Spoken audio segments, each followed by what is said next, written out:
Hey, what's good, chat? Oh man, this song slaps. Like, it super slaps. I wasn't ready. I was not ready for this to slap so hard. Um, but it's great. I'm a fan. Definitely sounds a bit loud. I'm hoping the audio is fine. Well, actually, I'll turn my gain up a little bit on my end. That's not the gain. You're the gain. I'll turn my gain up a little bit. Unless I'm turning it down, I actually don't know. Ugh. Options. Ah. Full of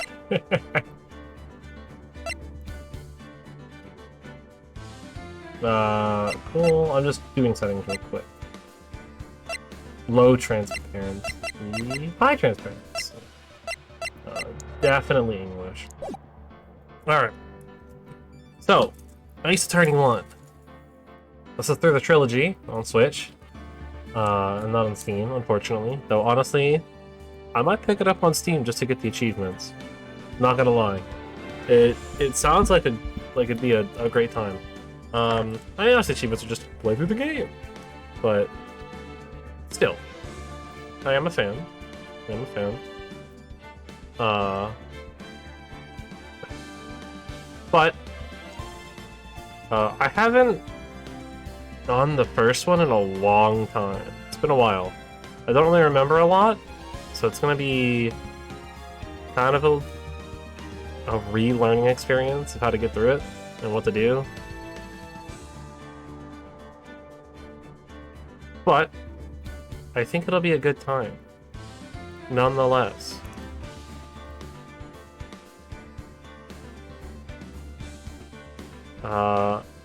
As far as other things go, D&D VODs. There was an issue. I'm a terrible lawyer. Well, that's because I'm not a lawyer. I know one of the D&D VODs got scuffed. I don't know how or why. It's in the process of being fixed. Particularly session 5. I don't know what happened, but like a big section of like 30-40 minutes of audio just got muted for no reason whatsoever. I assume it had something to do with just like the YouTube side of things, because the Twitch VOD's totally fine. And there wasn't like any copyright issues or anything like that that popped up on my end. And usually that stuff has to go through me, so I gotta edit it again, but it's like done with its re-uploading, and I'm gonna edit it after the stream now, and then we'll be good on that, and then I'll take down the old one and hope that this one is not gonna have those issues. Which I'm just double checking right now to make sure that the audio only cuts out where it should, which does take a minute. But I guess while I wait for that to load up, we can go ahead and get into the Ace Attorney trilogy. We got Ace Attorney. Ace Attorney 2, Justice for All and Trials and Tribulations, number 3. It's got some of the crazier stuff. We're gonna start with just the simple.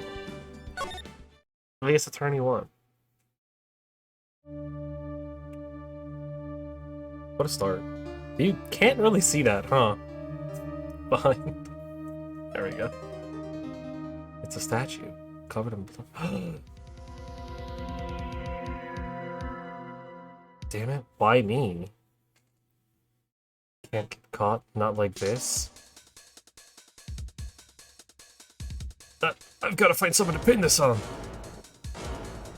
Someone like him. What? I'll make it look like he did it. I see. August 3rd, 9:47 a.m. District Court. Defendant lobby number 2. Sorry, I'm just double checking. Apologies if you hear things. No, that's the break. Alright, sick. Yeah, I don't know what happened. That's weird. But I'll edit that in a little bit. I mean, I guess I could quickly edit it right now, because I can see what's going on. But let's not worry about that. I can't get like a very clean edit, but I can get like a vague edit, which I guess will save me a little bit of time later. I can't really edit the ending, but cool. So I'll let that sit there for pretty much the rest of the stream until we're done. All right. Boy, am I nervous. Right. Why am I? Mia? Mia. I almost called her Maya. That's the wrong one. Oh, hiya, Chief! Ooh, I'm glad you made it on time. Well, I have to say, Phoenix, I'm impressed. Not everyone takes on a murder trial right off the bat like this. Says a lot about you, and your client as well. Thanks? Actually, it's because I owe him a favor. A favor? Ugh.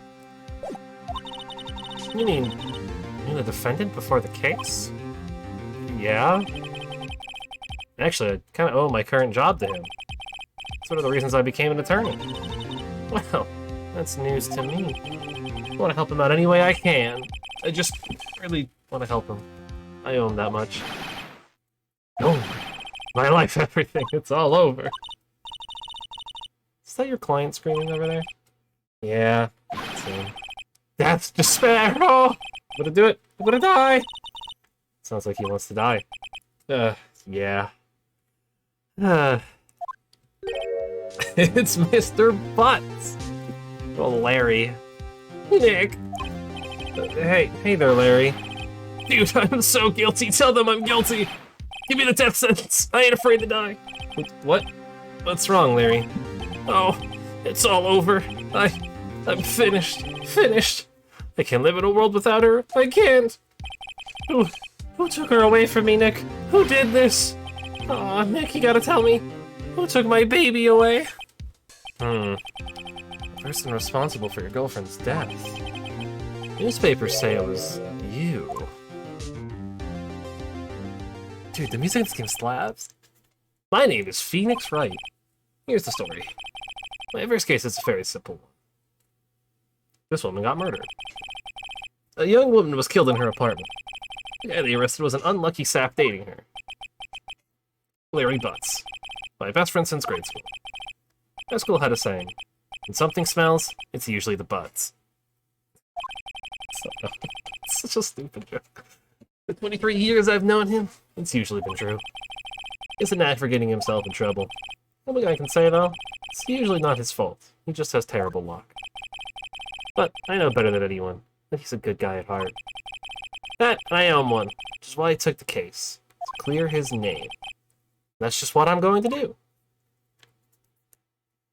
Well, August 3rd, 10 a.m., District Court, courtroom number 2.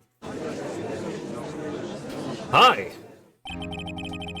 Court is now in session for the trial of Mr. Larry Butts. Prosecution is ready, Your Honor. The, defense is ready, Your Honor.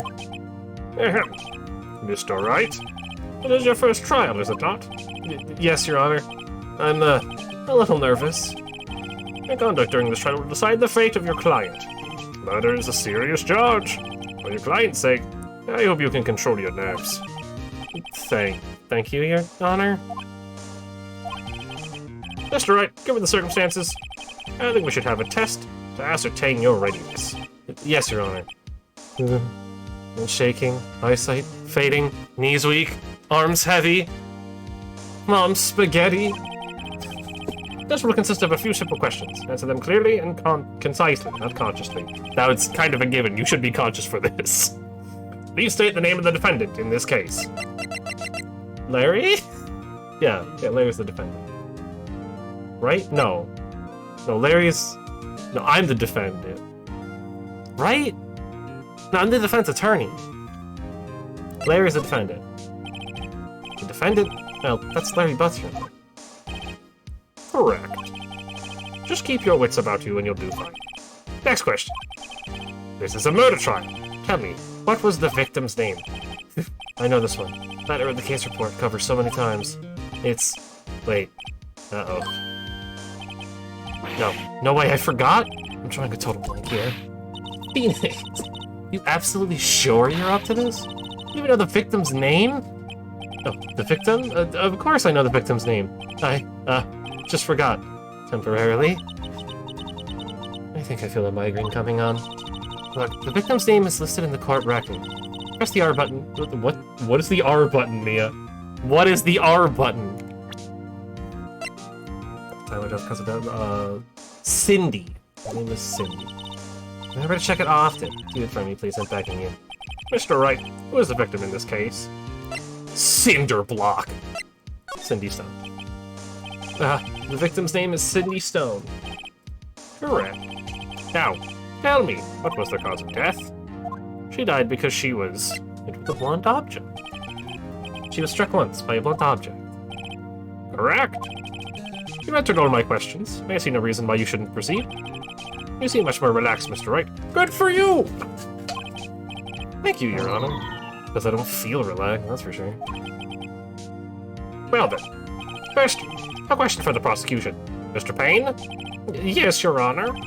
I don't know, I got nothing for him right now, honestly. As Mr. Wright just told us, the victim was struck with a blunt object. Could you explain to the court just what that object was?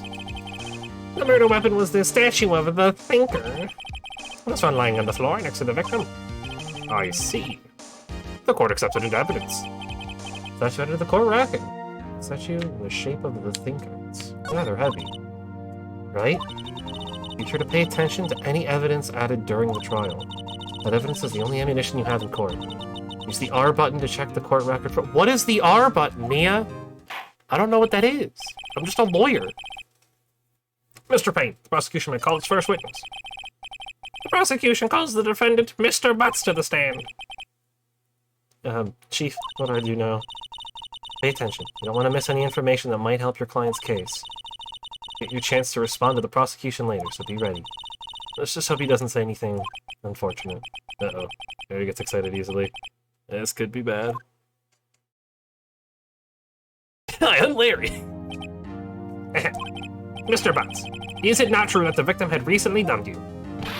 Hey, watch it, buddy! They were great together! They were Romeo and Juliet, Cleopatra and Mark Anthony! Didn't they all die? I wasn't dumped! She just wasn't taking my phone calls, or seeing me. Ever. What's it to you, anyway? Mr. Butts, what you described is generally what we mean by dumped. In fact, she had completely abandoned you, and was seeing other men. She had just returned from overseas with one of them the day before the murder.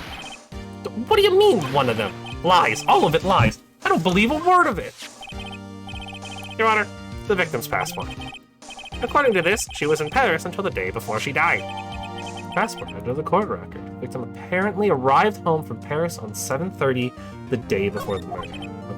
Okay. Indeed. She appears to have returned the day before the murder. Dude, no way. No way. The victim was a model, but did not have a large income. It appears that she had several sugar daddies. Is that a court-appropriate term? Daddies? Sugar? Yes, older men who give her money and gifts. She took their money and used it to support her lifestyle. Dude! You can clearly see what kind of a woman this Miss Stone was. Tell me, Mr. Butts, what do you think of her now? Right? I don't think you want him to answer that question. Yeah, Larry has a way of running his mouth in all the wrong directions. Should I? Well, we should probably stop him from answering it if we don't want him to. My client has no idea the victim was seeing other men. That question is irrelevant to the case. Wince! Dude, Nick, what do you mean irrelevant? That cheating she-dog? I'm gonna die! I'm just gonna drop dead! Yeah, and when I meet her in the afterlife, I'm gonna get to the bottom of this. Let's continue with the trial, shall we? I believe the accused motive is clear to everyone. Yes, quite. Oh boy. This is so not looking good. Next question. You went to the victim's apartment on the day of the murder, did you not? Yeah. Well, did you or did you not? Well, maybe I did and maybe I didn't. Oh, he went. What do I do?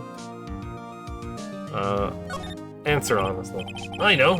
I'll send him a signal. Tell the truth. Yeah, I was there. I win.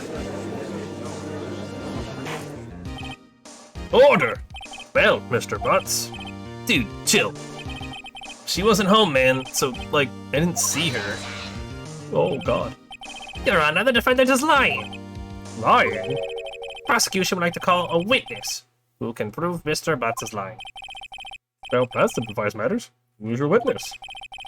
The man who found the victim's body just before making the gruesome discovery. He saw the defendant fleeing the scene of the crime. Objection! Like, what was that? Order in the court. Mr. Payne, prosecution may call its witness. Yes, Your Honor. This is bad. On the day of the murder, my witness was selling newspapers at the victim's building. Please bring Mr. Frank Sawhit to the stand. God, his name is Sawhit. Oh my God. Mr. Sawhit, you sell newspaper subscriptions, is this correct? Oh yes, newspapers, yes. Mr. Sawhit, we received your testimony. Please tell the court what you saw on the day of the murder. Witness testimony. The witness's account. I was going door to door selling subscriptions when I saw a man fleeing an apartment. I thought he must be in a hurry because he left the door half open behind him. Thinking it strange, I looked inside the apartment. Then I saw her lying there, a woman, not moving, dead.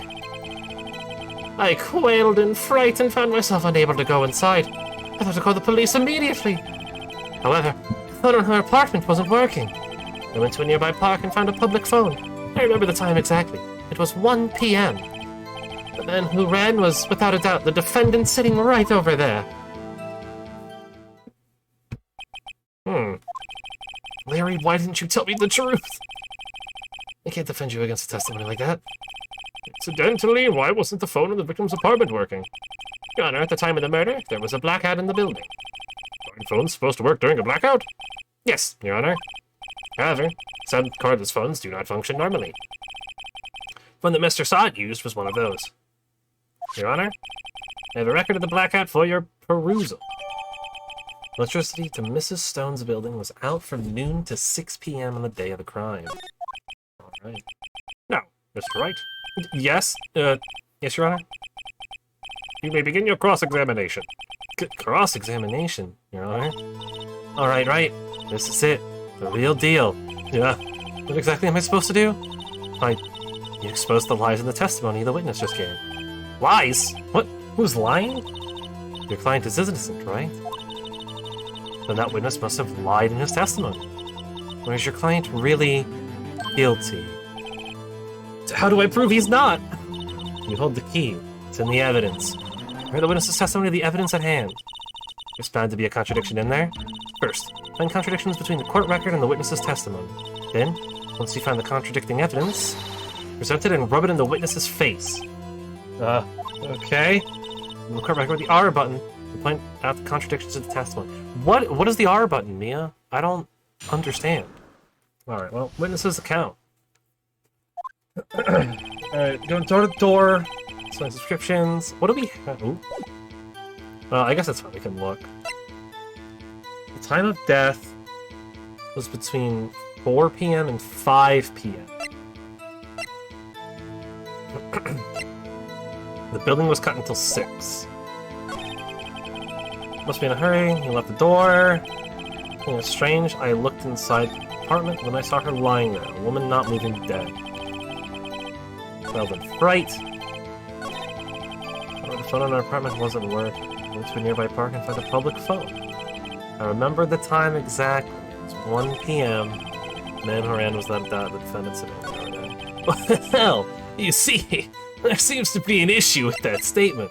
She died at 4. Even the body at 1 p.m.? You're sure? Yes, it was 1 p.m. for certain. Frankly, I find that hard to believe. Your statement directly contradicts the autopsy report. The autopsy notes the time of death sometime after 4 p.m. There was nobody no body to find at 1 p.m. How do you explain this 3-hour gap? Oh, That... Oh, there. Objection! This is trivial. The witness really forgot the time. After his testimony, I find that hard to believe. Mr. Sawit? Why were you so certain that you found the body at 1 p.m.? Gee, that's a really good question. Great job, right? To put him on the spot. That's all you have to do. Point out the contradictions. As always, we get more lies. See through one, and the whole story falls apart. Wait, I remember now. Would you care to give your testimony again? The time of discovery. Alright. You see, when I found the body, I heard the time. There was a voice saying the time. It was probably coming from the television. Oh, but it was 3 hours off, wasn't it? I guess the victim must have been watching a video or a taped program. That's why I thought it was 1 p.m. Terribly sorry about the misunderstanding. Ah, well you see, Mr. Sawit. I see. You heard a voice saying the time on a taped program. That's right, you may cross-examine the witness. Right. You know what to do. I've got this one. Yeah. You see, the TV was on. That doesn't make any sense. Not that one. This voice saying the time was probably coming from the television. But how could it be coming from the television if the power was out? Hold it right there. Prosecution has said there was a blackout at the time of the discovery. This record proves it. You couldn't have heard a television or a video. Yeah. Defense has a point. You have an explanation for this, Mr. Sawit? No, I find it quite puzzling myself. Quite. Ah! Wait, I remember now. Mr. Sawit? The court would prefer to hear an accurate testimony from the very beginning. These constant corrections are harming your credibility. But you seem rather distraught. Wrong voice. My apologies, Your Honor. It must have been the shock of finding the body. Very well, Mr. Sawit. Let's hear your testimony once more, please. This first trial is, meant to be super baby easy, but still. Hearing the time. Actually, I didn't hear the time. I saw it. There was a table clock in the apartment, wasn't there? Yeah, the murder weapon. The killer used it to hit the victim. That must have been what I saw. You saw a clock. I guess that would explain it. The defense may cross-examine the witness. Gladly. Oh boy. So he saw a clock. But you saw it. There was a table clock in the apartment? Yeah, the murder weapon. The killer used it to hit the victim. That must have been what I saw. But the murder weapon is a statue. Oops. Why don't you tell us that in the first place? I guess it just slipped my mind. I'm not really sure how it happened myself. The witness says he saw the table clock, end of story. Now, find the contradiction. It's... Wasn't there? Yeah, the murder weapon, the killer used it to hit the victim.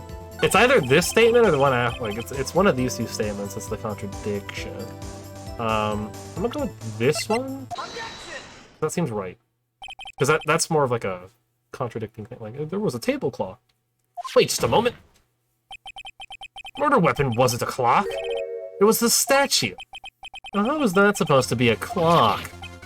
What, you with your objections and your evidence? Just who do you think you are? Just answer the question, Mr. Sawit. Hey, I saw it there, okay? That's a clock. Your Honor, if I may. Yes, Mr. Payne? As the witness stated, this statue is indeed a clock. The neck is a switch. You just tilt it, and that says the time out loud. As it doesn't look like a clock, I submit it as a statue. My apologies. I see. The murder weapon was a table clock after all. Well, Mr. Wright, it appears that the witness's testimony was correct.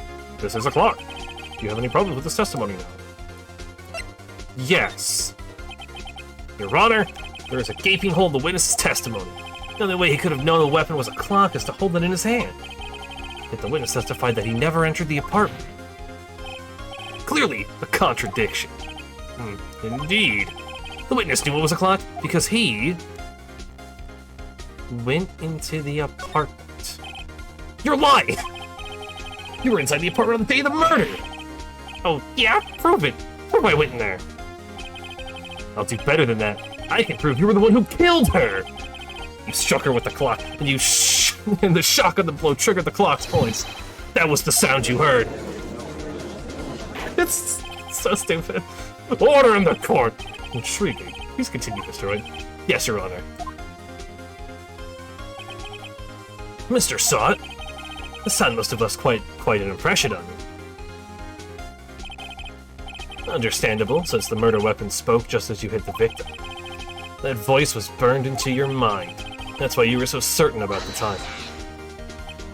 What's the meaning of this? This is all baseless conjecture. Baseless? Just look at the witness's face. Would the witness care to elaborate? Did you strike the victim with the clock? That day, I never. Look, the clock.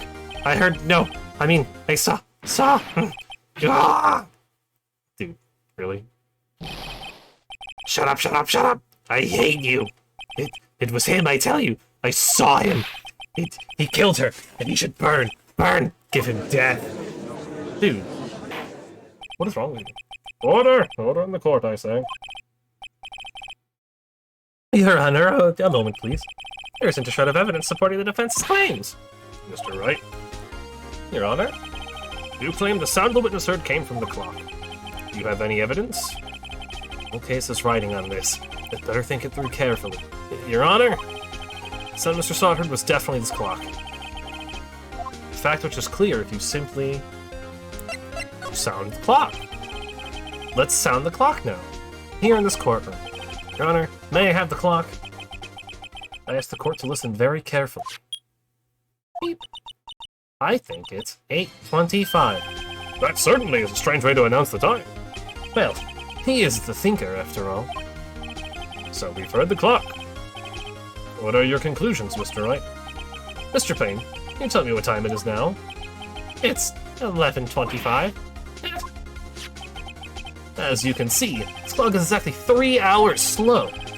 Precisely the discrepancy between what Mr. Sott heard and the actual time of death.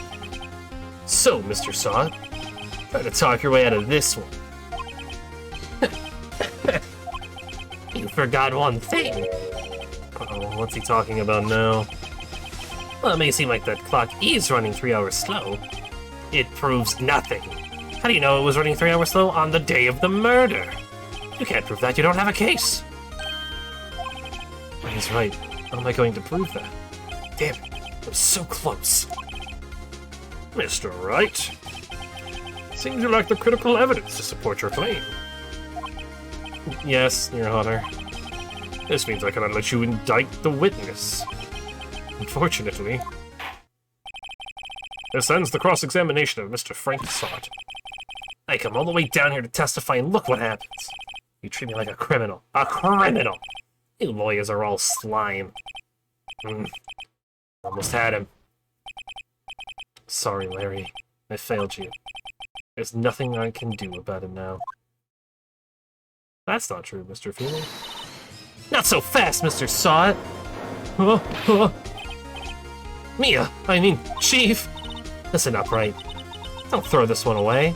Not like this. Think. But, Chief, it's over. I can't prove the clock was slowed on the day of the murder.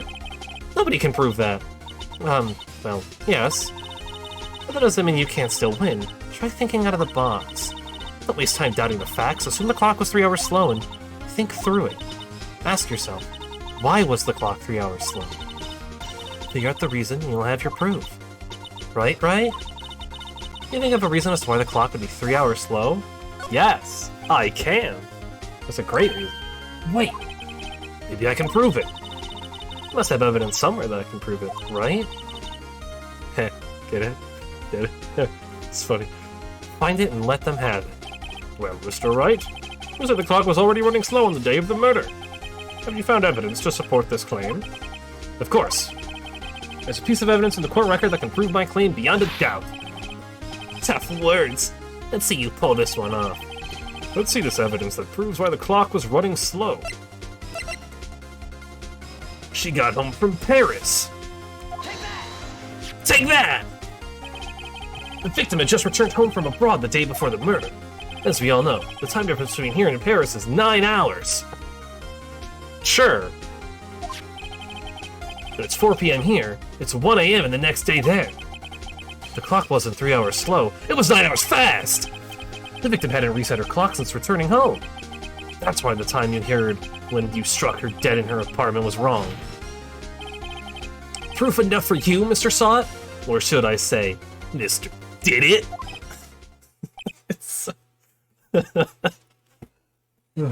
Did he just pass it? Poor guy. Order! Order, I say. Well, this case certainly turned out differently than we all expected. Mr. Payne, you're a witness? He was arrested and has been taken away, Your Honor. Very well. Mr. Wright? Yes, Your Honor? I have to say, I'm impressed. I don't think I've ever seen someone complete a defense so quickly. Find the true culprit at the same time. Thank you, Your Honor. At this point, this is only a formality, but this court finds the defendant, Mr. Larry Butts, not guilty. Ooh, yeah! I know there's confetti. Like, why is there confetti? The courtroom has confetti. And with that, this court is adjourned. Yeah, that went pretty well. What I would say? I'd say that went well. Turns out that Frank Saw was a common burglar. He posed as a newspaper salesman to check and see when people were out of the house. That day, when Larry went to her apartment, the victim wasn't home. After he left, Mr. Saw let himself in to do his dirty work. When he was searching her place, the victim returned. Flustered, Mr. Saw grabbed the nearest blunt object he could find.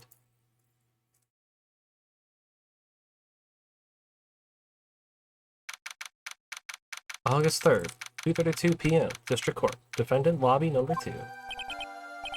Ooh, still can't believe we won. Right, good job in there. Congratulations. Thanks, Chief? I had all to you. Not at all, not at all. Fought your own battles in there. It's been a while since I've seen a trial end on such a satisfying note. I've never seen the Chief looking this happy. If she's this glad, imagine how Larry must feel. My life is over. Larry, you're supposed to be happy, right? What's wrong now? Aw, Nick. Don't worry about me. I'll be dead and gone soon. Good. Wait, no, I mean, bad. Larry, you're innocent. The case is closed. But my Cindy Windy's gone, man. Gone forever. Harry, she was... No, never mind. Congratulations, Harry. Harry? Yes, you. I can practically see the headlines now. Harry Butts. Innocent. So dumb. Thanks. I really owe you one. I won't forget this ever. Let's celebrate. Dinner, movie, my treat. Oh, no. I couldn't. I was the one who got you off the hook. Oh, hey. Here, take this. It's a present. Present? For me? Wait, wasn't this the evidence, though? Actually, I made this clock for her. I made one for her and one for me. Really? You made this? Well, thank you. I'll keep it as a memento. Yo, Nick. Can you believe it? I was so into that chick, and she was just playing me for a fool. Don't that make you want to just cry? Larry, are you so sure? Squeeze me? I think she thought quite a lot of you, in her own way. You don't gotta sympathize with me. It's okay. Oh, I'm not just sympathizing, really. Isn't that right? Don't you have something to show your friend? Something that proves how she felt about him? Huh? Oh, yeah, right. What the heck is she talking about?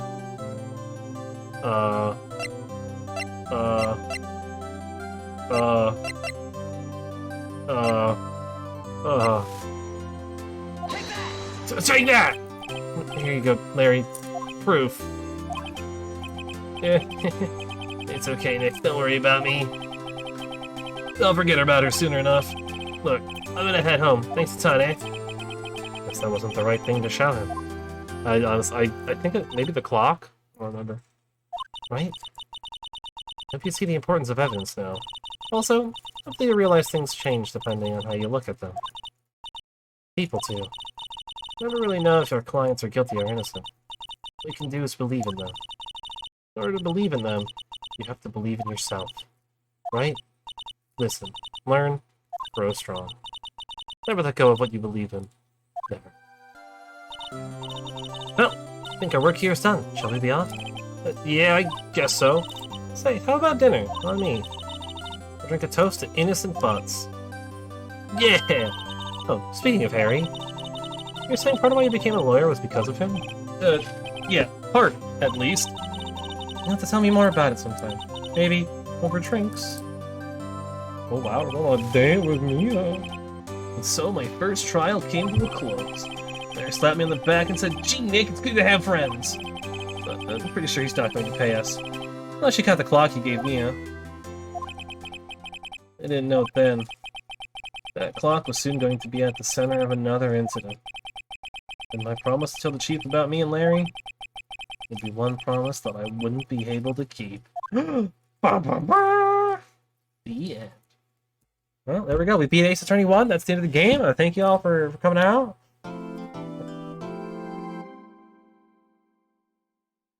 A brand new story has been added. Yeah, that's just basically the prologue. Oh, save my progress, of course. Go ahead and save that data. Alright.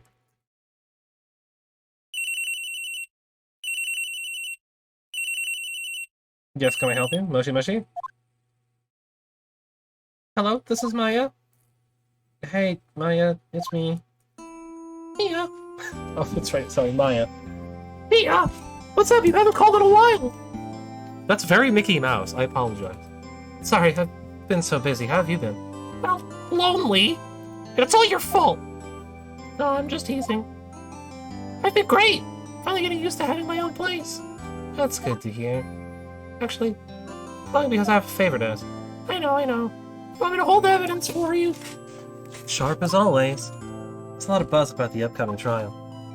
I just don't feel safe keeping the evidence here. I gotcha. So what is it this time? It's a clock. The clock? Yeah, it's made to look like the statue, the thinker. I told you the time. Plus, you might like it. You always like toys. Hey, I'm not a little girl anymore, sis. Oh no. No, I'm only teasing. I should probably tell you. The clock isn't talking right now. Well, it's not working. That's lame. I need to take the clockwork out, sorry. I put some papers inside it instead. Papers? Is that the evidence then? Well, there's a possibility that it might turn out that way, yes. Come by the office tonight, say 9 o'clock to pick it up. I'll be in a pre-trial meeting until then. Okay, sis, but I expect dinner. Something good! Like, burgers! I could really go for a good burger. Okay. We'll hit the usual joint. Alright, it's a deal. Okay, sis. See you soon. Yep. I'll be waiting, Maya. Duh! Loud beep. Conversation recorded. September 5th, 9:27 a.m. Bang.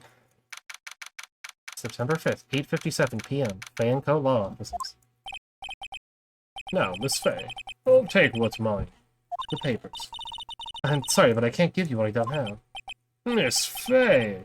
You are a poor liar. Why, I see it right over there. That must be the thinker that swallowed those papers. How could you know? You are not cogniferous of my background.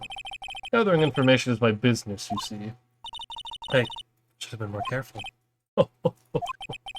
My dear Miss Faye, I'm so very sorry, but I am afraid I must ask you for one more thing. Your eternal silence. Farewell, Miss Faye. Ah! No! Man. That Candyman looking guy. Red, white, blue. Colors of the American flag. September 5th, 9:08 p.m. Bank law offices. Uh-oh, I'm late. Huh? That's strange. Who's the chief left without me? Her sister was coming over, so we should all go out for dinner. What's that smell? Blood? Mia! Maybe she's in her office. Oh, examine. There's probably nothing to examine in here, but I smell blood, and that can't be good. I'm checking to see if Mia's okay. Okay. I guess we'll move into the office. That smell. Blood! Sis! Somebody's there. Oh, it's Maya. Hi, Maya. Chief! Chief? Chief! No, not Master Chief. I mean, Mia. Who are you? Oh. The strange girl dropped out cold. I left her lying on the office sofa. Went back to the chief where she lay under the window.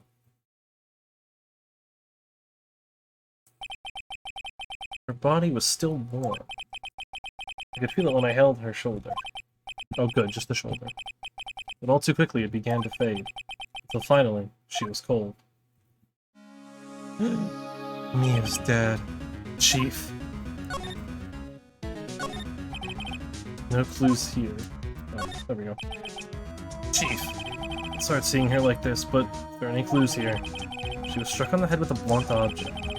She probably died instantly. The thinker lying next to her must have been with a murder weapon. Thinker added to the court record. Murder weapon. Looks like a statue, but it's actually a clock made by Larry Butts. Some glass shards near the chief's body. Just pieces of the glass light stand lying broken in the back of the room. The shards added to the court record. Broken remains of the glass light stand broken beyond recognition. Anything else that seems like a clue here? A piece of paper must have fallen from Mia's hand. What could it be? Oops. A little sensitive. Huh? The word is written in blood on the scrap of paper. Maya? Did Mia write this? This piece of paper was a receipt from a department store dated yesterday. Receipt under the court record. I think that's enough snooping around for now. We'd better call the police. Find out what that girl was doing there. But it's encrusted with dried blood. Well, ironic that this became the murder weapon. Again. So there's still a little bit to examine. Well, probably check everything out, right? There's the glass are scattered on the floor. Maybe the remains of the glass light stand. I think that's it. Well, I guess there's also a window. It's a large building right across from the office.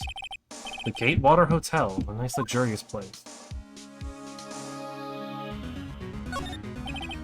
Chief's chair, simple functional design. That's pretty good to sit in too. I don't think now's the time for that. A thing called ledger book. Everything was written in the chief's alternate handwriting. Small office, but it makes a good bit of money. Well, that's nice. Perfectly normal office desk. Keep a very particular policy about office decor. Spend big on stuff the clients use, but keep your own stuff simple. Surprisingly, Chief is never good with machines. All she used his PC for was email. Picked up this ancient model at some garage shelf for practically nothing. Well, I mean, that fits her model, I guess. Alright, let's call... Wait, they'd better call the police. That's funny. Yeah, the screws on the receiver are missing. It's like someone was halfway through taking it apart. Police! Please, come quick! What was that? Someone screaming from outside the window? She's staring right at me. Holding a phone in her hand? Uh-oh. Well,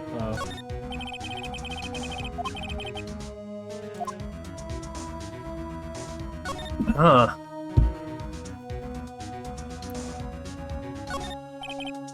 don't have to look at it, but I have to for Mia's sake. One object. Probably died in... Nothing new in that. Oh.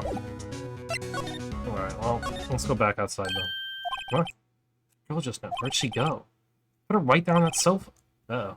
Hope she didn't run on me. Ah! Don't scare me like that. Excuse me, but who are you? It's okay, I work here. Maya? Maya Faye? Maya? Faye? Maya? So Mia was writing this girl's name? Maybe I should show her the receipt. I never thought there'd be a use for evidence like this outside the courtroom. Oh, let's present her with this. Before being died, she wrote a message with her own blood. She wrote it on the back of this receipt. That's my name! Why? Why would she write my name? Please, just calm down. What? Why would Sis write my name? Oh, now I've done it. Wee wee! Police! Sounds like they're coming this way. Freeze! Police! Ah, Gumshoe. Alright, I'm Detective Dick Gumshoe, see? Gumshoe? What an odd name. We received a report from the building across the way, see? We got a person saying they saw a murder? Must have been that woman I saw. Dick Gumshoe, nice name, right? It's like all the names in this game. You missed it. You missed Frank Saw It. That was his name, Saw It. Because he saw the murder. Anyway, I don't want either of you moving 1 inch, okay? Great. Just great. Wait, she wouldn't have... Nah. Whoa! Excuse me. Eek. This word Maya here mean anything to you?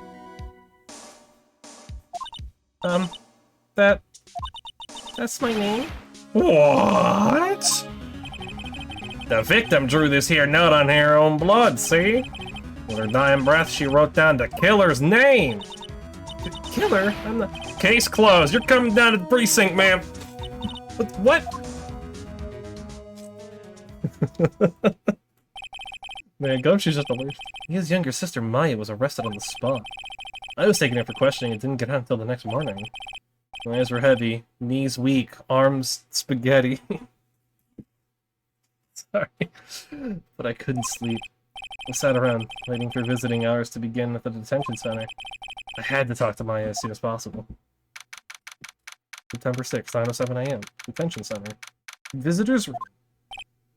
Ah, there's poor Maya locked up like a criminal. Oh! It's you! The lawyer! Good morning! Good morning! She looks so tired. Going to be my attorney? Well, that's what I wanted to talk to you about. Sorry, not a chance! You're way too guilty for me! I'd better give it to her straight. It's up to you. Up to me? Yes. I don't think this is something I should decide. After all, you're the one in trouble here. They're never going to believe me, are they? Even you found me in the office. Look at me like I had done it. Look, it's only for her, because she's the only important one. Did I look at her like that? No, I never thought. It's okay, I understand. I mean, that's up to you, man. I've also heard about you. Heard? Heard what about me? I was talking to my sister on the phone the other day. It's so hard to keep that up, actually. I might stop. Today was my junior partner's first time in court. Wow, really? How'd that go? It just sounds like Mickey. It was quite the scene. Honestly, I was on the edge the whole time. It's been a while. Huh, so he crashed and burned? He's a genius.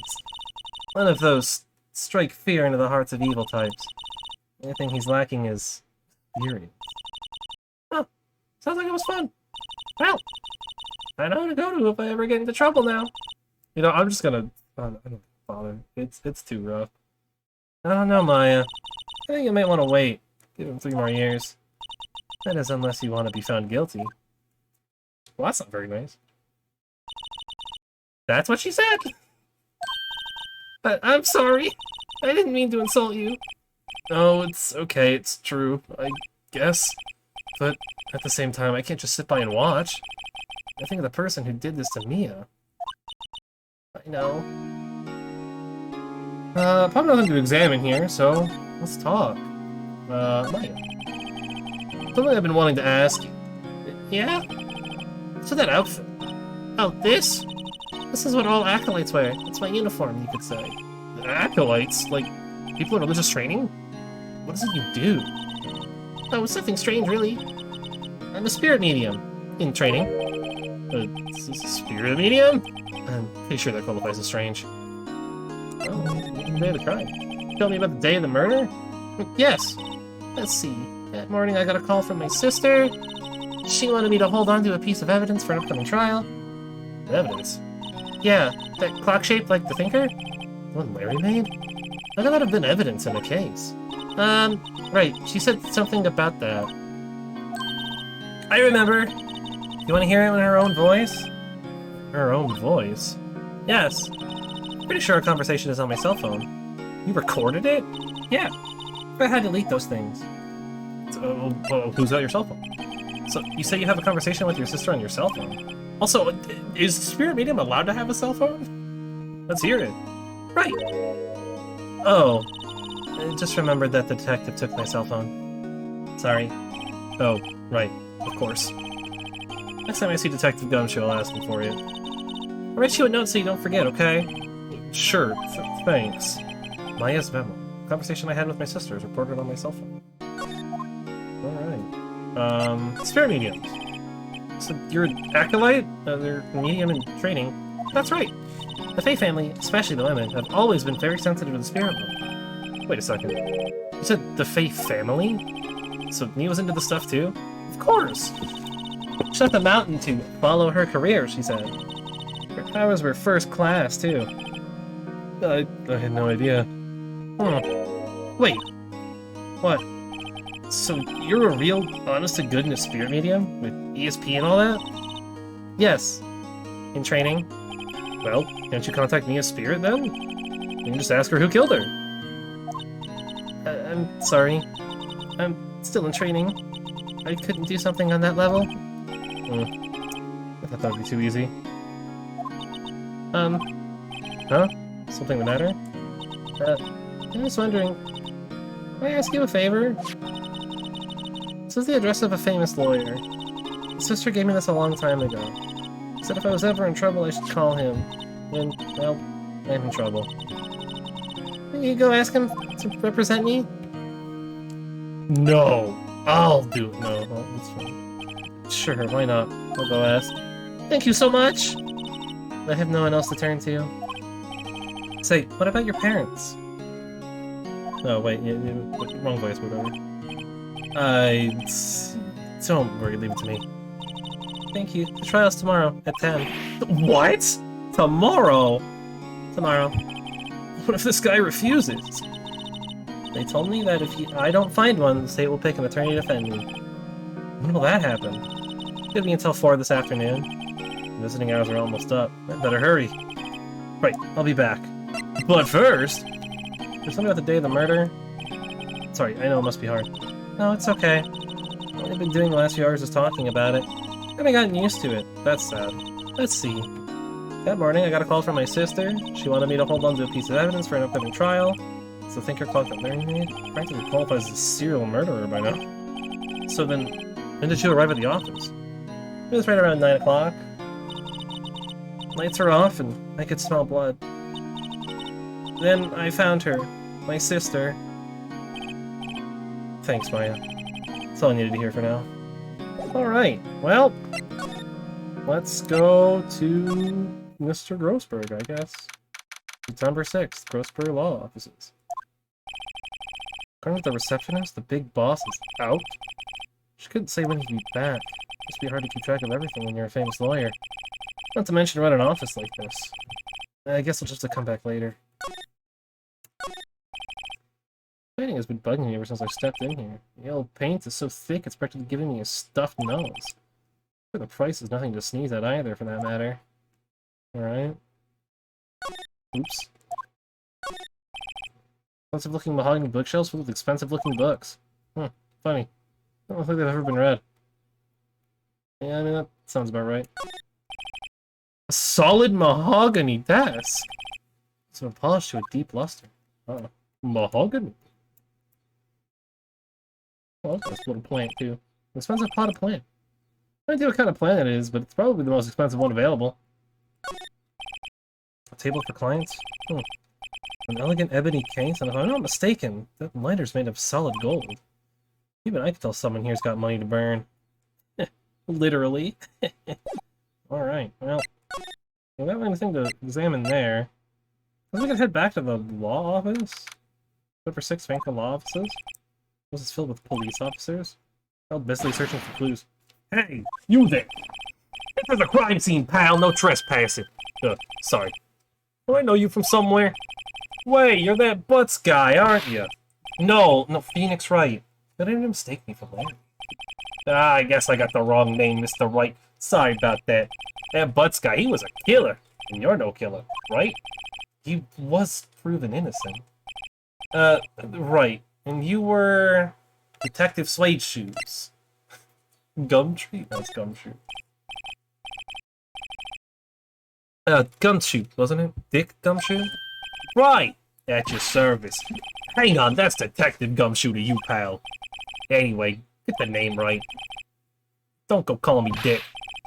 Hey, Dick, get over here. Yes, sir. Be right there.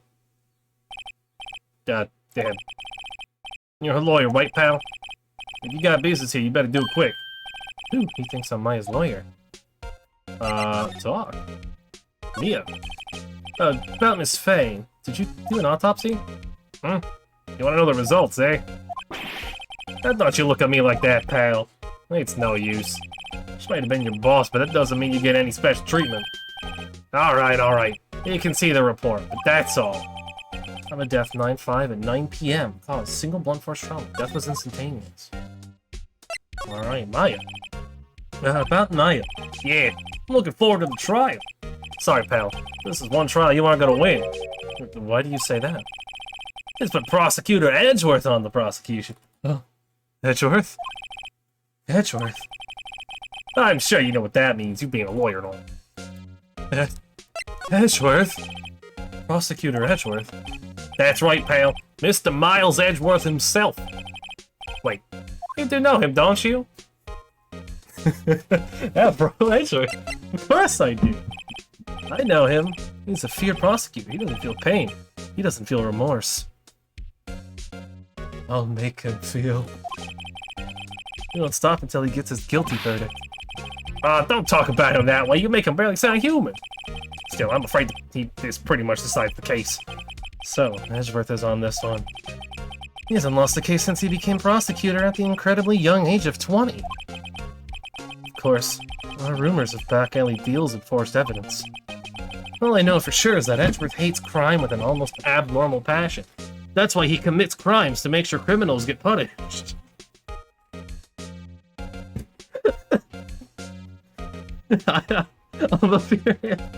never occurred to me that that's actually what he literally commits crimes so he can punish criminals because he hates crime. What a guy. Never imagined I'd be facing him so soon. Alright, well, present?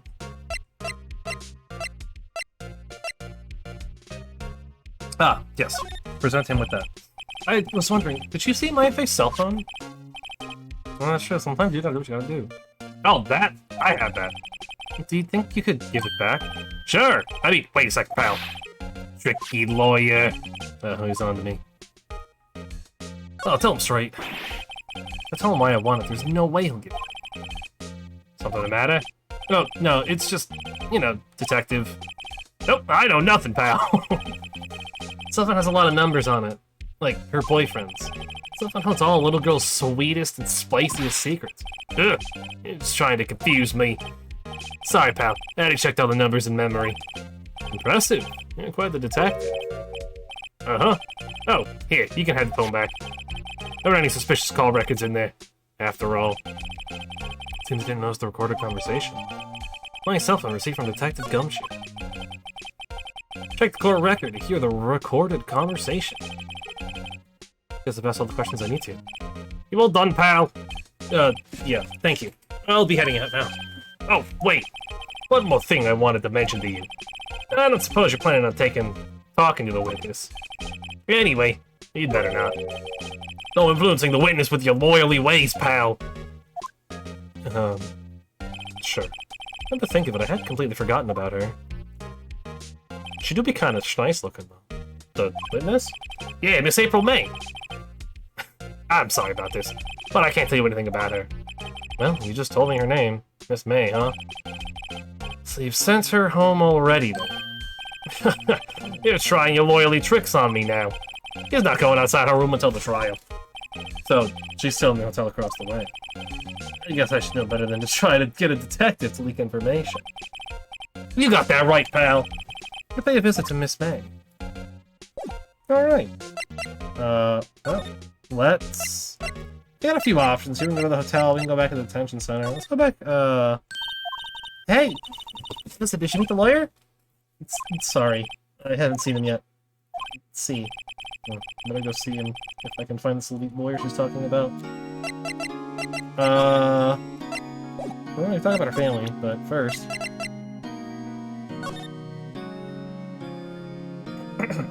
Gun time. Huh? Fuck isn't talking right now? Huh? It's not working? That's fine. Yeah, we already went through this, right? Yeah. Hey, I got your cell phone back. Oh, say, can I listen to my sister's voice? Why is eyes closed? She listened to every word with such intensity. I hate how Mia's name is so spaced out to match Maya's, right? Or long tears begin to roll down her cheeks. Oh, whoops. Thank you. Okay. Well, now that I've made you cry, I think I'll leave. I'll take my... Is Grossberg here? No, he's still not here. Okay, well, I guess let's go to the Gatewater Hotel. We'll go and talk to the witness. Gatewater Hotel, room 303. Well, hello there, handsome. Hi. Smooth, right? Real smooth. You're the lawyer, aren't you? The detective told me. He said, don't say nothing to that lawyer, pal. Notice I'll thank Detective Gumshoe for making my job harder. Gee, this is all like something out of a movie. All so exciting, I can hardly contain myself. Well, let me go freshen up so I can look the part of a beautiful eyewitness. I pity the lawyer that has to cross-examine this one. What's over here? It's a screwdriver stuck in this drawer? What was inside? Hey! Hey! What are you doing? No touching. Oh, bad boy. You really shouldn't pry around in other people's rooms now. You wouldn't want to make me upset, would you? Upset? I thought she was going to explode for a second there. I wonder if I could be inside that drawer. Oh? What did you... You could tell me something? I need you to describe what you observed at the time of the incident.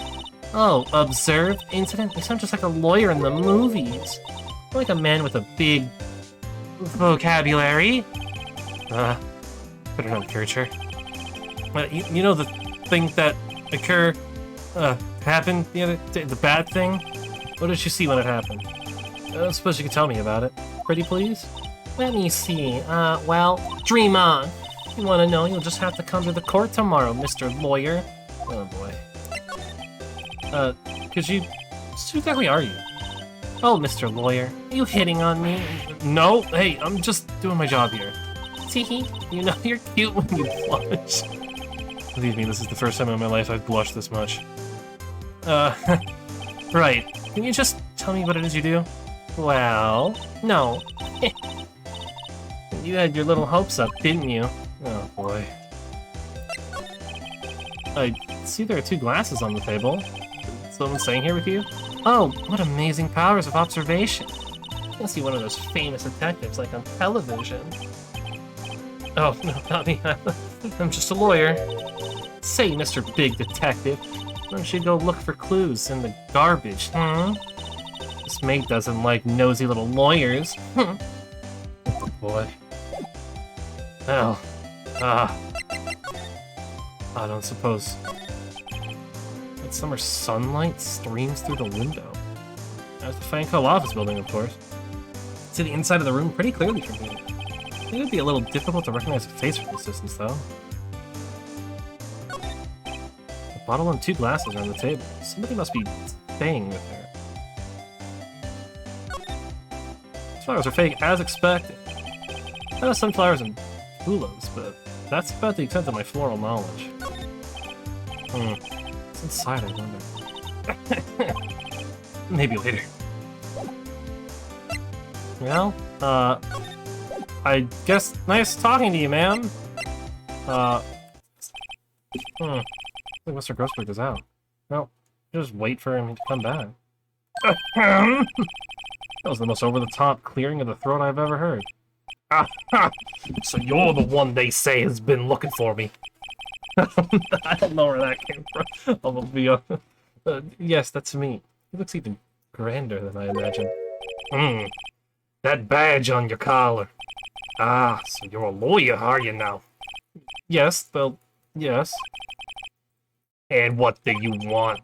I'm not particularly busy these days. Please proceed. Not busy?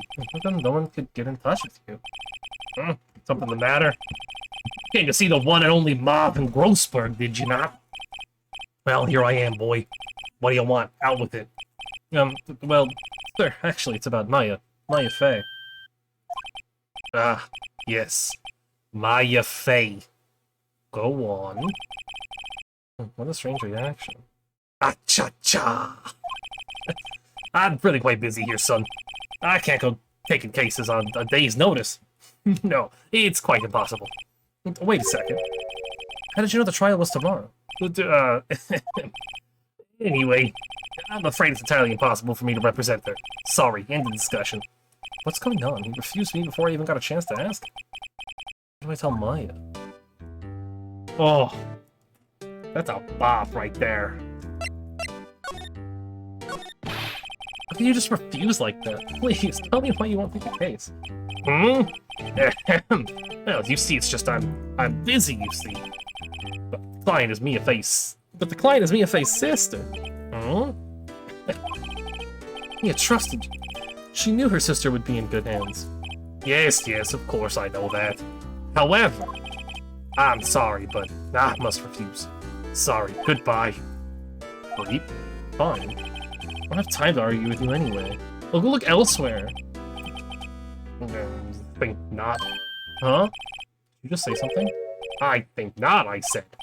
But what do you mean? I'm terribly, terribly sorry.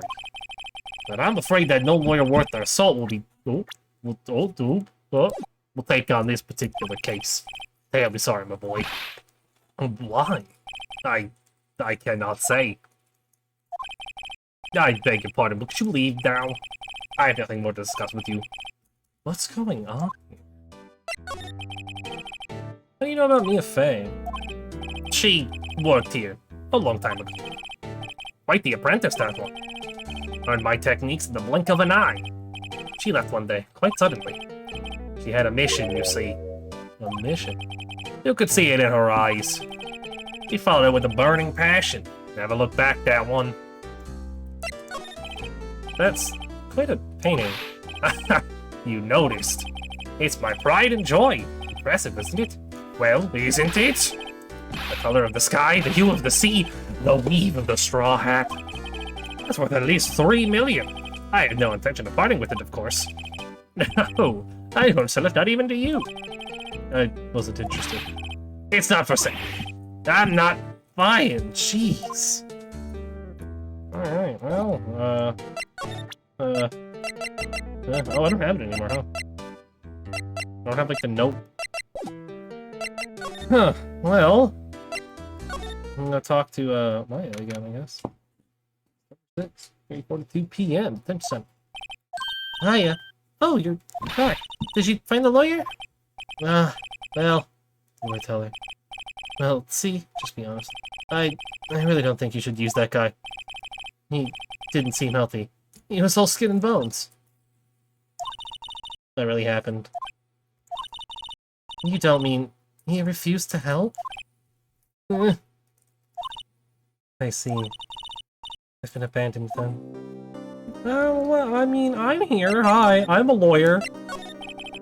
What about your family? I had my sister. My father died when I was very young. I don't know where my mother is. Don't know? So she could still be alive. Well... me and my family have been mediums for generations. They say a lot of spiritual powers run in our blood. About 15 years ago, Lily was involved in an incident.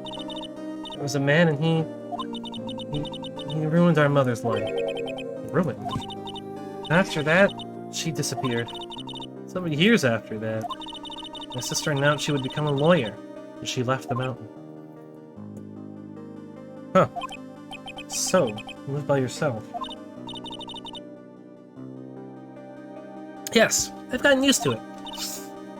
Oh, also, I had to become independent, or I would lose my powers.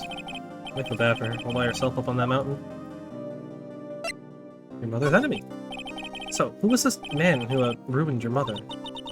About 15 years ago— that's a bad phrasing, Phoenix. There was an unusual murder case. It made quite a stir. Everyone was talking about it, apparently. Police were running out of leads, getting desperate.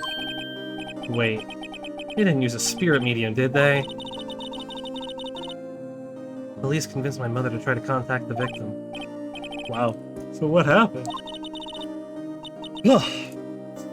Case was solved, we thought. You thought? My mother helped the police capture was innocent. The police's consultation with the medium had all been carried out in secret, of course. But I found out about it and leaked it to the press. All the papers that my mother was a fraud and the media jumped on it big time. My mother became the laughingstock of the nation. I see. White. Excuse me? White? That was his name. My sister told me. White? That's a little line out before the state appointed lawyer comes, I guess. 4 p.m. Time's up. They do. You just leave her and go home? No, we're defending Maya. I've made up my mind. I'm going to defend you whether you want me to or not. Why? Why? Well... I don't know! To be honest, I don't know. I don't know? This girl sitting in front of me... Is this girl sitting in front of me the killer? All the evidence seems to say yes. There's something about this whole thing that smells fishy. And what is the strange behavior? Is that all an act? The way that the lawyer refused to help out Maya. But more than all that, she has no one left to help her. Nothing is more sad or more lonely than that. I know. I've been there. A long, long time ago. Why did I become a lawyer in the first place? Someone has to look after the people who have no one on their side. There's only one thing I know for certain. I won't abandon you. You can count on me. Look at Phoenix being a good guy. That's so kind of you. Sniff. Well, let's fight this way. Get you out of here. Oh my god. Wait, thank you. Ew, she smiled at last. Feels like I'm a different person. One last question. You are innocent, right? Yes! And I trust you. So you trust me too, okay? It's a deal. So what's next? Something that's been bugging me. What was inside that strange woman's drawer? It was when I tried to look in the drawer that she got all defensive. There has to be something in there. Well, let's move out. Let's go back to the Gatwater Hotel. Good afternoon, sir. Excuse me, you are? Ah, I beg your pardon, sir. I am the bellboy of this establishment. At your service, sir. Oh, right. I've just come up to deliver some room service, sir. Do you know where Miss May might be? Ah, I believe our guest Miss May is currently using the, facilities. If you've no need of anything, I'll be taking my leave. You stay as long as you like. Enjoy. Yeah. Wait, no. Hey! Why does it seem like every time I come here, I end up embarrassing myself? Wait, now's my chance to snoop around a bit. Ah, I almost forgot. Ah, you came back quickly. Could I ask you to inform Miss May that there is a message for her? Please tell her that Mr. White of Blue Corp phone. Oh, right, sure. Mr. White? Blue Corp? Where have I heard that name? White. That was his name. My sister told me. No. White was the name of the guy who ruined me and Maya's mother. That bad phrasing. Could it be a coincidence? Probably not. Alright. There's a screwdriver sticking out of this half-open drawer. It's my chance to see what's inside. What do we have here? A wiretap? No one like her be doing with a thing like this. Wiretap out of the court record. There's definitely something suspicious about this Miss May. Why would she have something like this in her hotel? There's a story behind all this, I know it. Alright. We're using this bit of evidence in tomorrow's trial, that's for sure. For Maya's sake. We'll get to this woman's bottom. Wait, I mean, you know what I mean. Oh, Bellboy, still there? Uh-oh. I'm Scram. I look forward to tangling with you tomorrow, Miss May. In court. Why'd you have a phrase like to be continued? Which actually would be a good time for me to lay water. Which is exactly what I'm gonna do. I'm gonna go get some water real quick because I forgot. You know, you think I would have thought about it? I did not. I heard all these voices and it'd be like super taxing on my throat. So here we are, dealing with that. Yeah. So I'll be right back. Unfortunately, there's no music in the statement. We'll be back momentarily.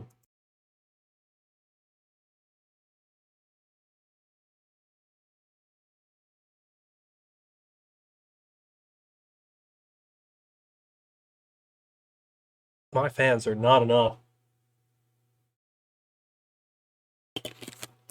Okay, but with water in hand, it's trial day. So let's get back to the trial. What's that Pac-Man sound? Number 7, 10 a.m. District Court, courtroom number 1. Court is now in session for the trial of Miss Maya Fey. The prosecution is ready, Your Honor. The defense is ready, Your Honor. Miles Edgeworth. I'd better not show any signs of weakness today, or he'll be on me in an instant. On me, indeed. I hope he gets on me.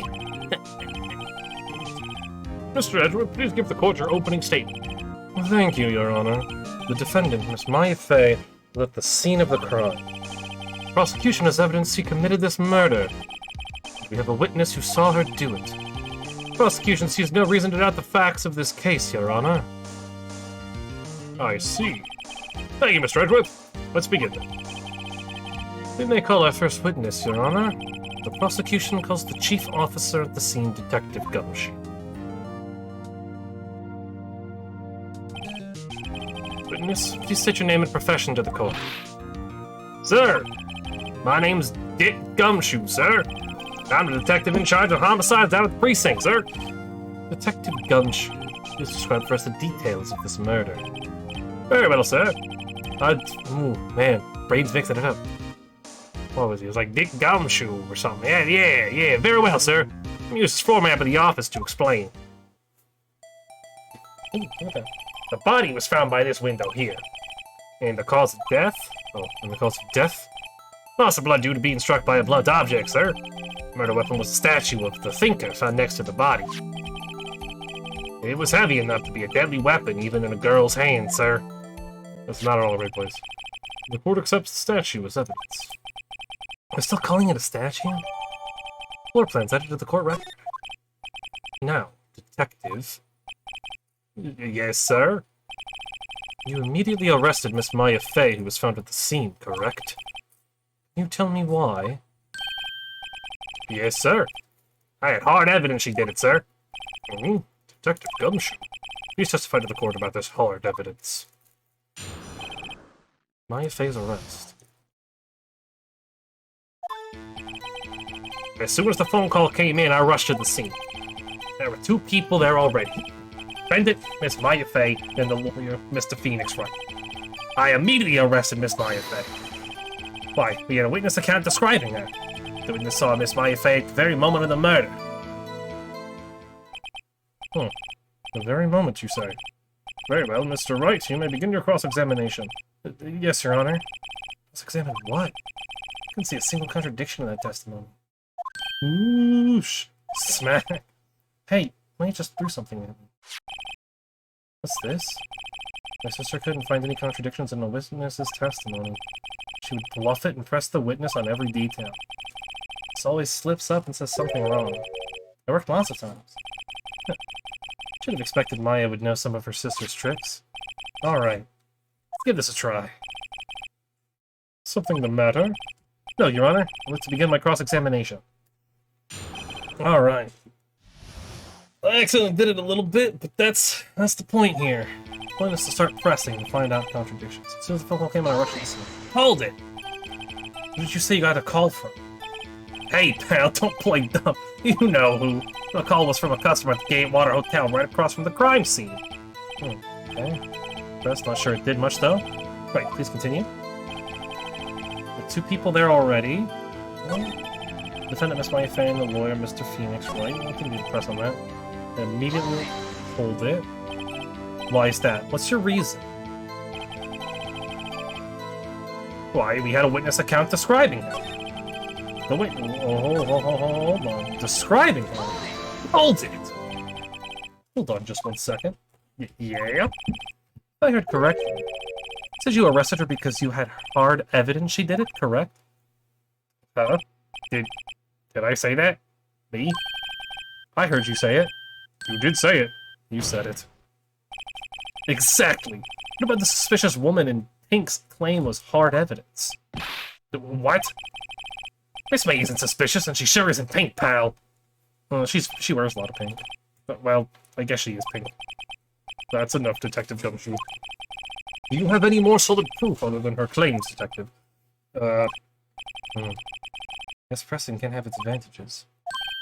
Yes. Sorry, I got the order of things mixed up in my testimony, Your Honor, sir. There was something I should have told you about first, Your Honor.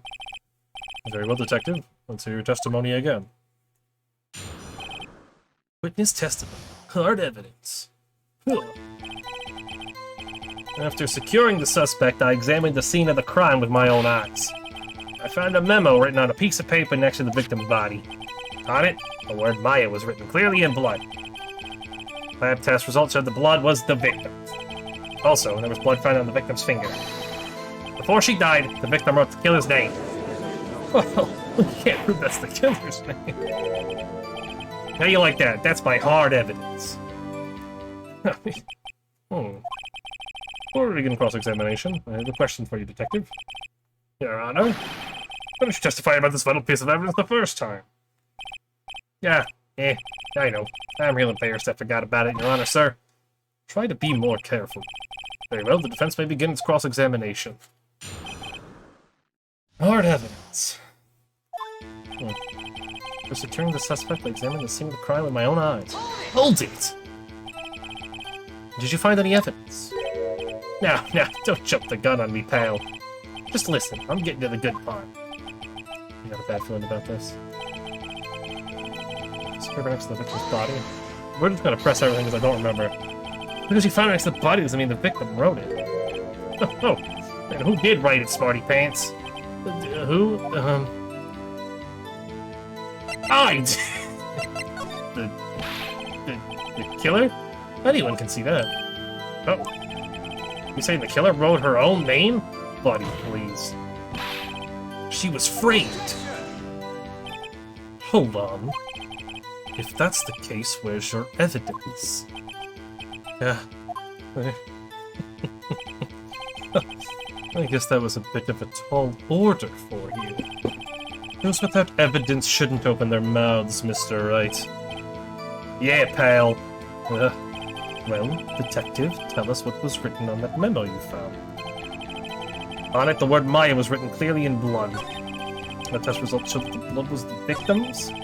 Also, there was blood found on the victim's finger. Before she died, the victim wrote the killer's name. Hold it! Detective Gumshoe. You know a lot of cases where the victim actually writes the killer's name? Sure, it happens all the time in books and on the movies. This isn't a movie, Detective. Let's talk about reality, shall we? I guess I haven't heard of many cases, no. Don't you find it a little odd that the victim would write down a name? Especially the name of her own sister? Yeah. Actually, you got a point, pal. Stop right there. Oops. The witness's opinion on the matter is irrelevant. The facts are clear. The victim wrote down the name of the accused. The victim told us the name of her killer. Dude, Edgeworth is going ham.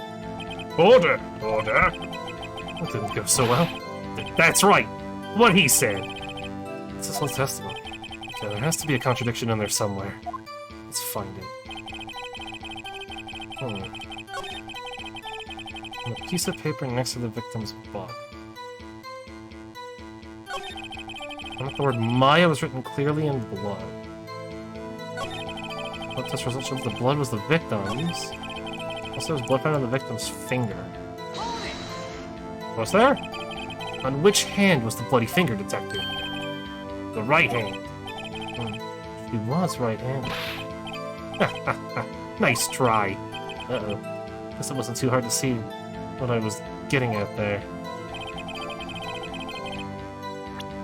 Oh, we don't have a picture of it?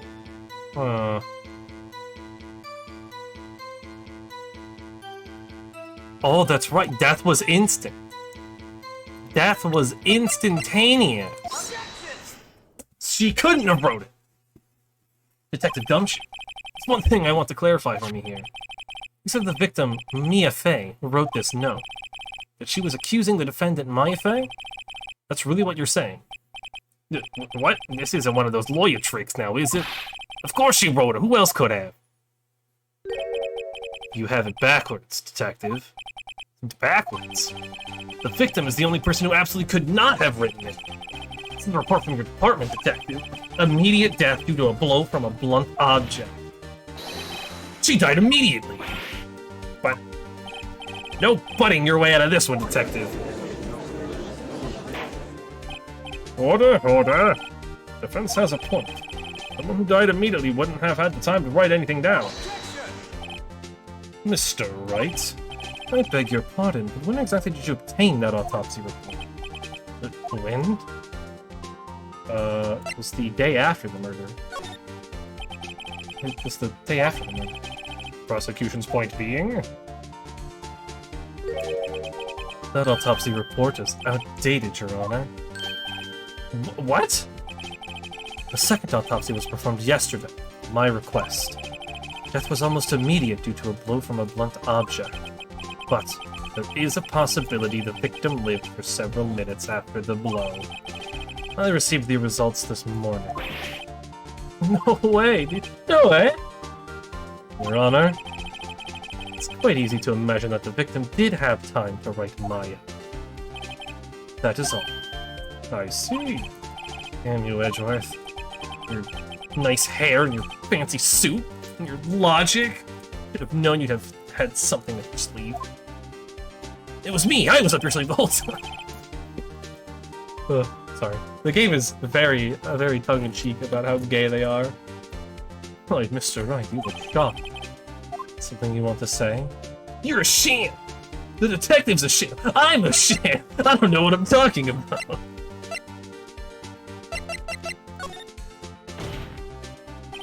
Detective Gumshoe, you're a sham! How would you give me a faulty report? Huh? I thought... Detective Gumshoe? Yeah. I'm disappointed in you, handing him the wrong report like that. I'm sorry, sir. You are at fault, Detective. This isn't going to look good on your evaluation next month. What? But, Your Honor, I submit this report to the court. Understood. The court accepts the evidence. From a blow by blunt object may have lived for a few minutes after being hit. Well, Your Honor, the evidence strongly suggests the victim was identifying the killer. I suppose that's the obvious conclusion, yes? Oh, Gumshoe would get fired in a minute. He's so dumb. He's so bad at his job. Alright, this isn't good. The prosecution would like to call its next witness. This poor innocent girl saw the murder with her own eyes. Oh god, I have to remember how to voice her. It's gonna be a pain. She's such a pain. The witness, Miss Apron, may take the stand. Exactly what part of her is innocent? The chest region, probably? Witness, your name, please. April May, at your service. God, look at her with her weird stance. Order! Introduction should not require any reaction from the crowd. The witness will refrain from wanton winking? Wanton winking? Wanted? From winking. Aw, yes, Your Honor. This is not good. She's already captured the heart of every man in this courtroom. Tell us, where were you on the night of September 5th when the murder occurred? Gee, I was like, my hotel room, tee. I checked in right after lunch. This hotel is directly across from the famed law offices. That's right, big boy. Please testify to the court about what you saw. Why you gotta call him big boy? I mean, I'm sure he is, but like, why you gotta call him that? You gotta oust him like that. It was like 9 at night. I looked out the window, you know?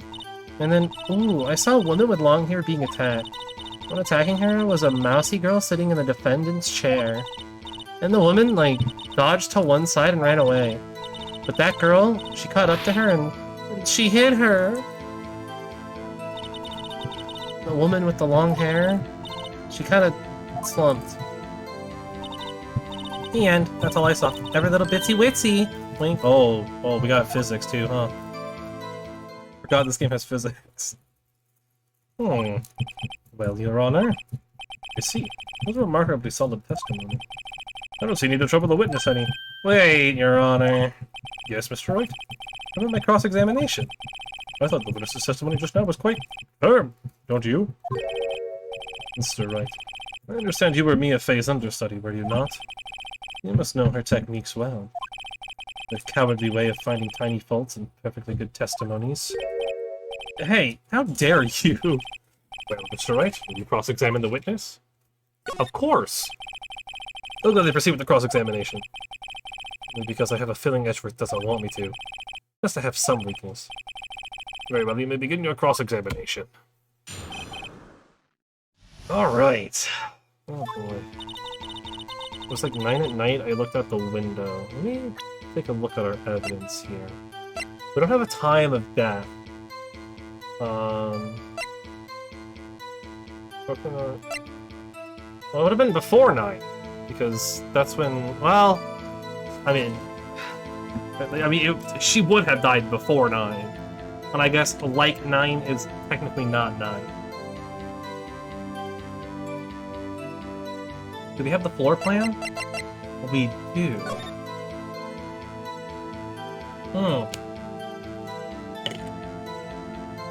That's right, okay.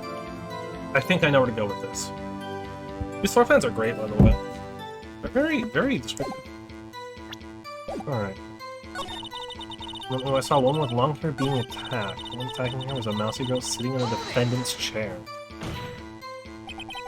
How do you know she was the defendant?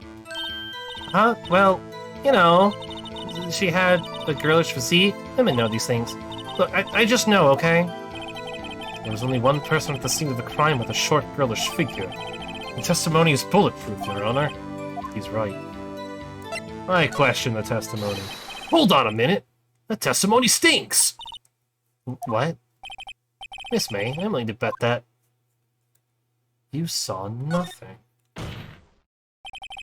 Did you really see the defendant at all? Mr. Wright, what's the meaning of this? Yes, what's the meaning? Somebody tell him because I'm clueless. Or tell me because I'm clueless. About this idea. Okay. If you had really witnessed my client, Maya Fey, you would have noticed her clothes before noticing her physique. Ooh. No one wears clothes like this on a daily basis, except her! I'm no expert on fashion, but her hairdo looks far from normal to me. However, the witness's testimony mentions neither of these things. Testimony is bogus. But... Still, we don't know if she was dressed that way at the night of the murder. She was, Your Honor. I saw her. So did Detective Gumshoe. What do you say to that, Miss May? What are you trying to say, you mean lawyer? I saw what I saw. I just didn't think all the trifling little details were necessary, darling. Miss May? The court would like to remind you to please omit nothing in your testimony. I'm sorry, Your Honor. I'll be a good girl, I promise. Testimony again, if you would. Damn, I almost had her. Okay. Yeah, right? Got some real physics in this game.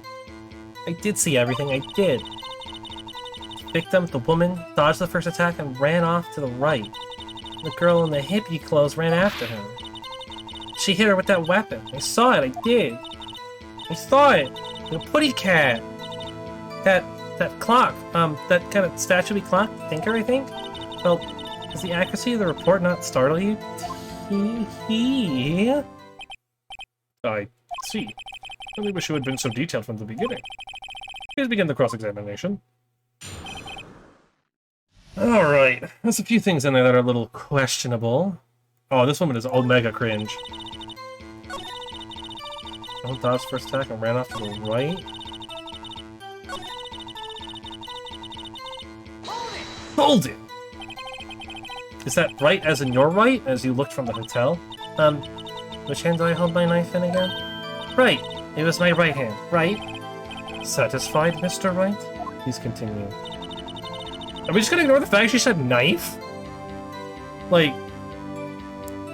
That, I mean, she could just be talking about, you know, like, cutting, you know, like, fruit, but, like, that's kind of sus, bro. Right. And the girl in the hippie clothes ran after her. Hit her with that weapon. I saw it. I did. I saw that putty tat. That clock. Clock. Didn't this come up in another testimony recently? It did. Well, don't look so sour, Mr. Lawyer. You can't win them all.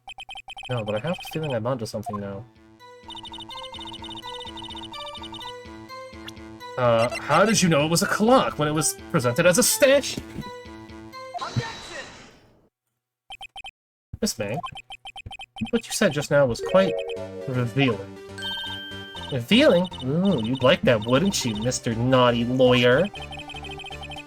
You said that the statue of the thinker was a clock. There's no way of knowing it just by looking at it. Another person in much the same position as you recently called this a clock, too. And he was found guilty of murder! Order, order! Miss May, can you explain how you know this was a clock? Oh, the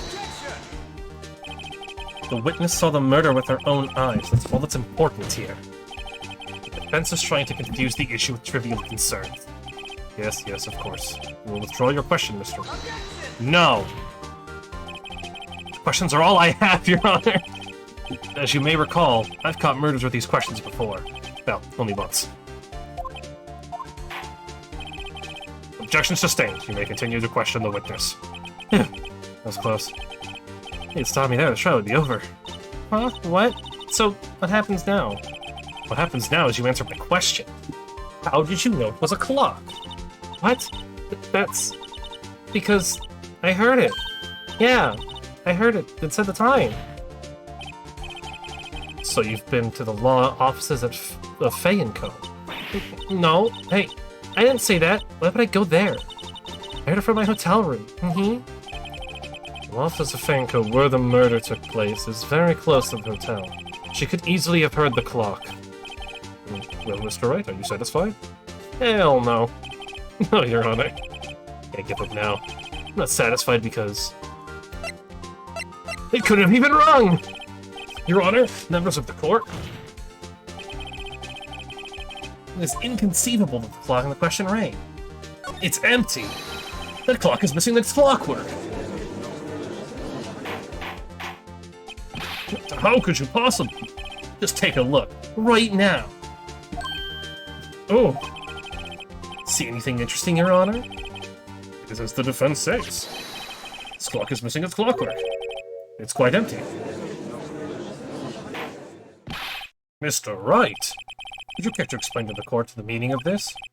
As you can see, the clock was empty. Couldn't have wrong. Therefore, this witness is a big fat liar. That? Well, Miss May? Tisk, tisk. Huh?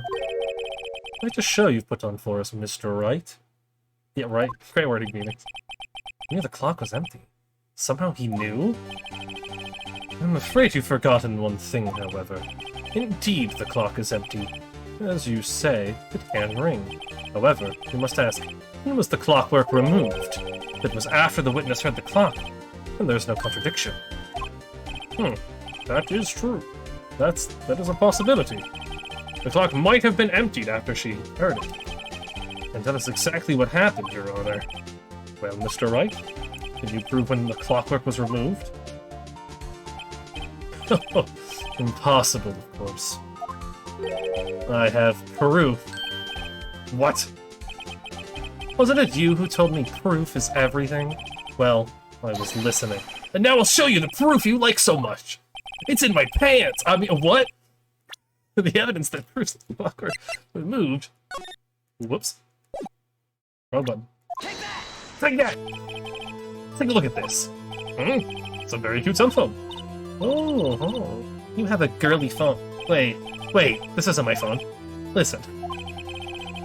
This is the defendant's cell phone, and it contains a recording, not contradicts. A recording of a conversation she had with the victim on the day of the murder. Order. Defendant's cell phone? This wasn't brought to my attention. Perhaps Detective Gumshoe overlooked it. The detective better remember he's up for evaluation soon.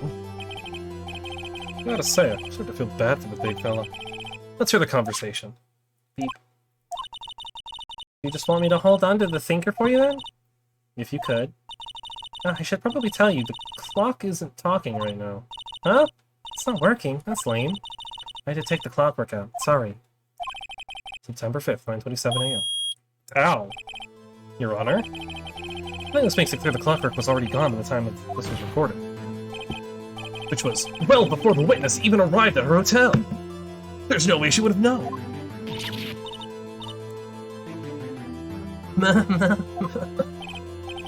Well, Miss May, would you care to explain this to the court? Just how did you know that the weapon was a clock? Well, isn't it obvious? I saw the clock before. What store was that again? I go to so many. Oops, I forgot. So the witness has seen it before. That would make sense. Does the defense have any objections, Mr. Wright? Of course! The witness claims to have seen it before. This directly contradicts a piece of evidence already submitted in this court. Well then, let's see it. Please produce this evidence that will prove the witness has not seen this clock before. Well, you see, the clock was made by one Mr. Larry Butts. It's simple. Oops. I did not mean to push a button. This clock was never in any store, ever. What? A friend of mine made that clock. Only two exist in the world. Well, I mean, I don't know if I'd make that claim, but as far as this case is concerned, that's all that's fine. The one that isn't here is in police custody. Impossible. Everything is sold in stores. Miss May, I think it's high time you went shopping for a better excuse. Oh? Excuse is not on sale today. Oh? Yeah, what's going on with her heart? Oh, the jiggle though. Jeez. Hi. What is it to you, porcupine head? That stupid clock doesn't matter, okay? She did it, and she should die for it. Die. Hold on now. Whoa! Let's not get ahead of ourselves. This is a court of law, and the witness will remain calm. Yeah, okay. Oh. It's a silly me. Did I, like, lose it? I guess I did. Tee-hee. Jiggle, though. Scary. Miss May, let me ask. Tell me, how did you know the weapon was a clock? Oh dear. Does the defense have an opinion on this behavior? Okay, this is it. Yes, Your Honor. Allow me to explain how I see the truth of the matter. Miss April May, you knew the weapon was a clock because you had heard about it. The witness had never held the clock in her hand. However, she had heard that it was a clock. She heard? That is correct, Your Honor. There's no other way she could have known the thinker was a clock. And I can show you the proof! This is interesting. Let's see it. Show me evidence proving that the witness had heard the murder weapon was a clock. Well, you see, she tapped the phones! Have a look at this. Oh, that? I found this in Miss May's room. Mr. Wright, please explain to the court what this is. Miss April May, you were tapping the victim, Miss Mia Faye, it's not Maya, Miss Mia Faye's phone, were you not? Oh, Your Honor, this is irrelevant. I'm not entirely sure that it is. Objection overruled. Troubles me that our witness was in possession of a wiretap. This is outrageous. Does the defense truly claim that the witness was tapping her phone? Absolutely. Even if that was the case, which it's not, I still have to prove one thing. Did the victim ever say that the weapon was a clock on the phone? Can you prove that? I think not. Oh yeah, I think I can. It's simple. What? Here's my proof. The proof that the victim said on the phone the weapon was a clock is... it's in the thing, right? Yeah, she literally said, the statute tells you the time. The clock isn't talking. Yeah, it's a clock. She literally said it's a clock. We already went over this, Edgeworth. You heard it. It was on the defendant's cell phone. Yes, we've seen that. Listen once more to the conversation between the defendant and the victim. Mia, what's up? Mia, what's up? You haven't called in a while. Well, actually, there's something I want you to hold on for me. Again? What is it this time? It's a clock. It's made to look like that statue, the thinker, and it tells you the time. Miss April May, you used a wiretap to listen to this conversation. That's how you knew the thinker was a clock. Am I wrong? Your Honor, this is ridiculous. Your Honor, look at the witness's face. Does she seem amused to you? The defense demands an answer. Witness, answer the question. Did you tap her phone? Mason May. Shut up, all of you. What gives you the right to talk to me like that? You lawyer. Well, it's no fair. All of you ganging up on me like that. I bet you'd like that, wouldn't you? I'm sorry, that's not called for. Oh, so I'm the bad girl? Is that it? Is that it? That did it. We're seeing the real Miss April May now. Gonna deal the final blow. You did it, didn't you? Miss May? What is it, you little shrimp? Talk to me in that tone of voice, will you? You killed her, didn't you? We got her now, folks. Order. There will be order. What? How can you possibly say that? Are you mad? All I did was a little wiretapping. Oops. So you admit you tapped their phone. But wait. I didn't do anything bad like murder. I'm a good girl. Really? Can you prove it? No way she can prove it. I think you're so smart, Mr. Lawyer. But I can prove it, and I will. Can't be serious. No way. Way, I say. Way. Oh, and I assure you, I'm serious, Mr. Lawyer. Okay. So, the killing happened around 9 at night? Why, that's just when I was getting room service from that sweet bellboy. Room service? Iced coffee, I believe it was. Iced coffee, you know, like normal coffee, but cold. You don't drink it quick, the ice melts, and then you have regular cold coffee. Iced coffee? Think I'm making this up? Ask the bellboy. Ergo, the witness was not on the scene at the time of the murder. So, where does that leave us?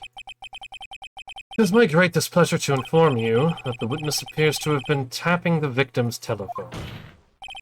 However, it is a separate crime with no bearing on the current case whatsoever. Her testimony stands. She saw the defendant, Maya Fey, commit murder. No, they're going to let her just walk away? No way I can win this unless I tie Miss May to the murder somehow. Well, does the defense have anything to say? Well... Come on, think of something. Oh. I mean, we could call the bellboy. Let's continue with Miss May. Right, on with the cross-examination. What exactly do you have left to examine, Mr. Wright? Miss April May has admitted to the wiretap, yes. But that bears no relevance on the case at hand. Murder. There's no way you can prove any connection. Uh-oh. I think this can't be the end. But I'm out of evidence. Then I believe the cross-examination is over. Mr. Edgeworth, does the prosecution have any other witnesses to call? None, Your Honor. She's the last. What? But that means... May is guilty. Wait, Your Honor. Yes, Mr. Wright. The defense would like to call the bellboy after all. Tisk, tisk, tisk. As I thought. May I remind you, dear Mr. Wright, should you question the bellboy, Miss April May's alibi proved to be solid, and by default, your client, Miss Maya Fey, will be pronounced guilty. Are you prepared to accept my condition? Edgeworth, it's got me backed into a corner. It's a real pinky moment. But I don't see another way to take this. There's only one way in. I'm sorry. I accept. Very well. Court calls the hotel bellboy to the stand. I believe we're ready for the witness to testify. He certainly does look like a bellboy. Yes, sir. I received your summons in the middle of work, sir. I'm happy to be of service. That tea set looks rather heavy, so without further ado, the witness may begin his testimony.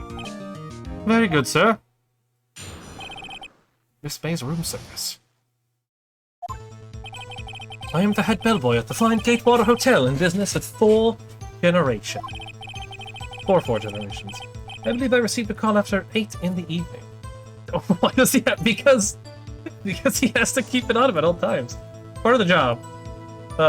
In the evening from, I guess, Miss May. Yes, for an iced coffee to be brought to her at 9 o'clock on the dot, sir. Followed to her precisely the requested time, of course. I delivered the iced coffee to our guest, Miss May herself. Why is he looking so weird in the picture? I see. The defense may begin its cross-examination. Right, I'm ready. Oh, this is it. I can't prove Miss May was involved with the murder now. I will be finished.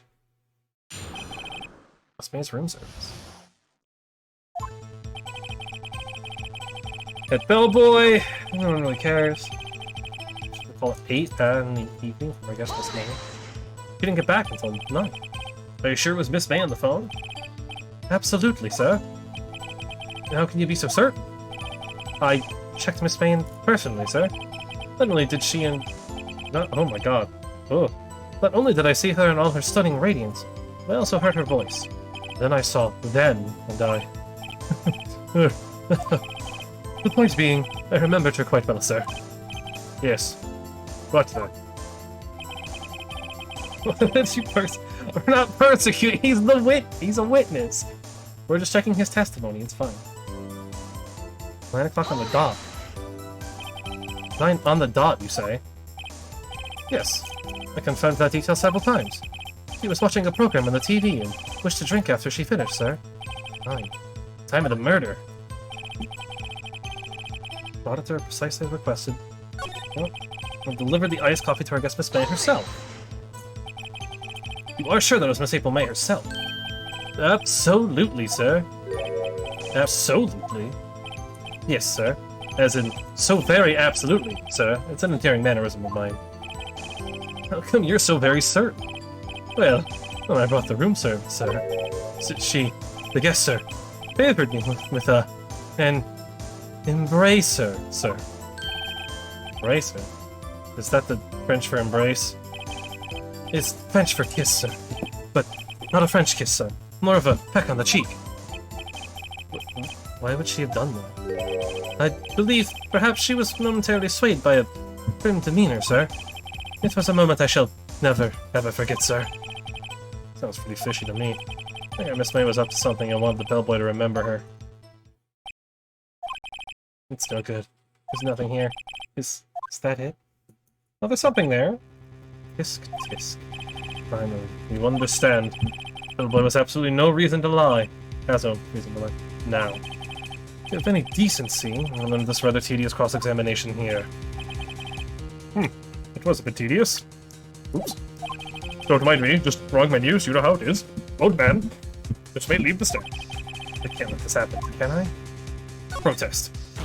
No. Wait. Please wait. Yes? Does the defense have something to add?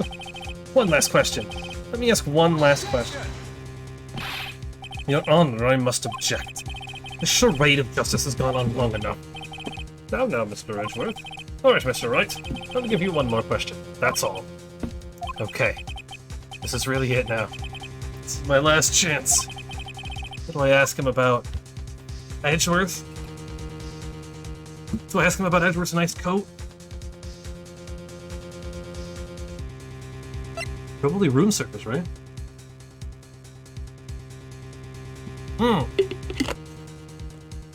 No, checking. Because there's two people, right? There's her and Mr. White. Tell me about checking. Tell me about when you checked in Miss May. Oh, alright. Very well, sir. My first thought was that she was a beautiful, beautiful person. She's just my type of girl, so it was a disappointment, really. I see. Excuse me? What exactly was a disappointment? Well, I am not without charm, sir, but even I'd have little chance with her lover there. What did he say? What did you say? Rather, quite. Bellboy, tell us the truth now. Did Miss May check in with another person? I object. That was objectionable. What? Sure, Edgeworth. Objection overruled. The witness will answer the question. Yes, I see. Why did you not mention this in your testimony? Well, sir, you didn't ask. Nice try. That's the sort of thing you're normally supposed to mention. Ah, yes, quite. Indeed. It was the, good barista there, Mr. Edgeworth, who... The barrister? Not barista. He asked me not to mention it if it wasn't specifically asked, sir. Ugh! You fool! I've done it. I've won! Miss April May checked into a twin room with a man, correct? Yes, sir. Then, you brought them room service. You didn't see that man in the room. That's right, sir. Your Honor, we have just learned of another person involved who may have been the murderer. In light of this new fact, I hope that it's impossible to judge the defendant. Wouldn't you agree, Mr. Edgeworth? And who, Mr. Wright? Who is this other person? Simple. It was Miss April May. The bellboy. That was the man who checked in with Miss May. Ugh. Your Honor, as has been previously revealed, Miss April May was tapping the victim's phone, yet Miss May herself has an alibi at the time of the murder. However, it does not clear the man that was with her. The bellboy saw no one else in the room at the time of the murder! My, what a convenient little setup. But it's too late. Too late? I suppose you'd like it if it was too late, wouldn't you? After all, it was you who hid the presence of the other man from this court! Ugh. Upstart. Amateur. These accusations are ludicrous. Oops. Enough. The court acknowledges the defense's argument. I expect the prosecution and defense to look into this matter fully. Am I understood? Yes. Yes, Your Honor. That is all for today. The trial of Mild Fay. Court is adjourned. Ooh.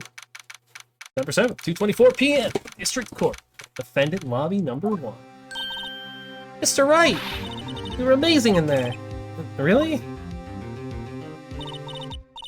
I might be your newest fan. Oh, I was just doing my job, you know? And again, the attorney was pretty cool, too. Huh? That face of his. With his eyes wide, and trembling lips, and gorgeous figure, and great hair. Man, he's like you, but better in every way. It sent shivers up my spine. If you say so. So, what happens with me? Do I get to go home now? Well... No, I don't think so, not yet. Oh, I see. But I got a great lead in today's trial. The lead? That man with Miss May? He's the key. Oh, I get it. What happened to Miss May after that anyway? I heard they arrested her. I guess she's learning her charms won't work everywhere. She's probably at the detention center now. May have to go down there later. Anyway, this is far from closed. Yes, sir. I'd like to find out more about this man. You think he was the one who... Maybe so. Yes. Don't worry. I'll find him by tomorrow, I promise. Counting on you. Oh, yeah. I'd assume so. It's for a full record of April May's testimony. I thought it might come in handy during the trial tomorrow. Now that I have it, I'm not so sure. Most of her testimony was all lies. In fact, only one part that hasn't been stricken from the record. The victim dodged an attack and ran to the right. She was caught and struck. I don't know how... Oh my god. I don't know how much good this will do me at all now. Anyway, I'm at the pavement and do some investigating. May doesn't belong in the detention center, and it's up to me to set her free. To be continued. Right now! We're keep going! Probably get through this chapter. Maybe start the next little bit? I don't know. I mean, these games aren't very, like, they're not super big. They're pretty short. But we'll probably get through this one. Not necessarily tomorrow, but... September 7th, 3:11 p.m., Detention Center Visitors Room. Well, hello! I didn't expect anyone to visit me in such a dank place like this. I know, it is pretty dank. Brown, brown, 420, blaze it, haha. Anyways, it's really quite moving. Not, you stinking lawyer, I hope you die. Have you come to laugh? Yes, laugh at the fallen Miss May. No, not really. There's something I wanted to ask. Fortunately, there's nothing I want to be asked. I've done enough questioning, you spiky head. Here we go again. Please, you're scaring the security guard. So, what is it you wish to ask me then? For starters, how did you get to be so totally whacked? Sorry, it was that man. But that man that who stayed with you in the hotel room. Can you tell me about him? Where is he?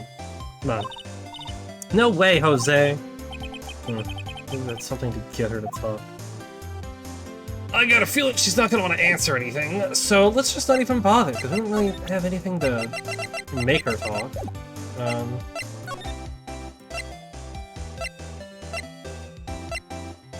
Excuse me? Where'd the painting go? Wasn't it like his pride and joy or whatever? No. Looks like Grossberg is out today. Again. Maybe he's avoiding me for some reason? Wait a second. Wasn't there a giant painting hanging on that wall? Yeah. Yeah, it was a painting of... a fisherman. Wasn't it? It was a very memorable painting, anyhow. It's just gone. Well... Ah, mahogany. It's the same. Bookshelves. Huh. I don't know if I've ever been read. This is still here, the gold lighter. Huh. Interesting. And the expensive plant. Well.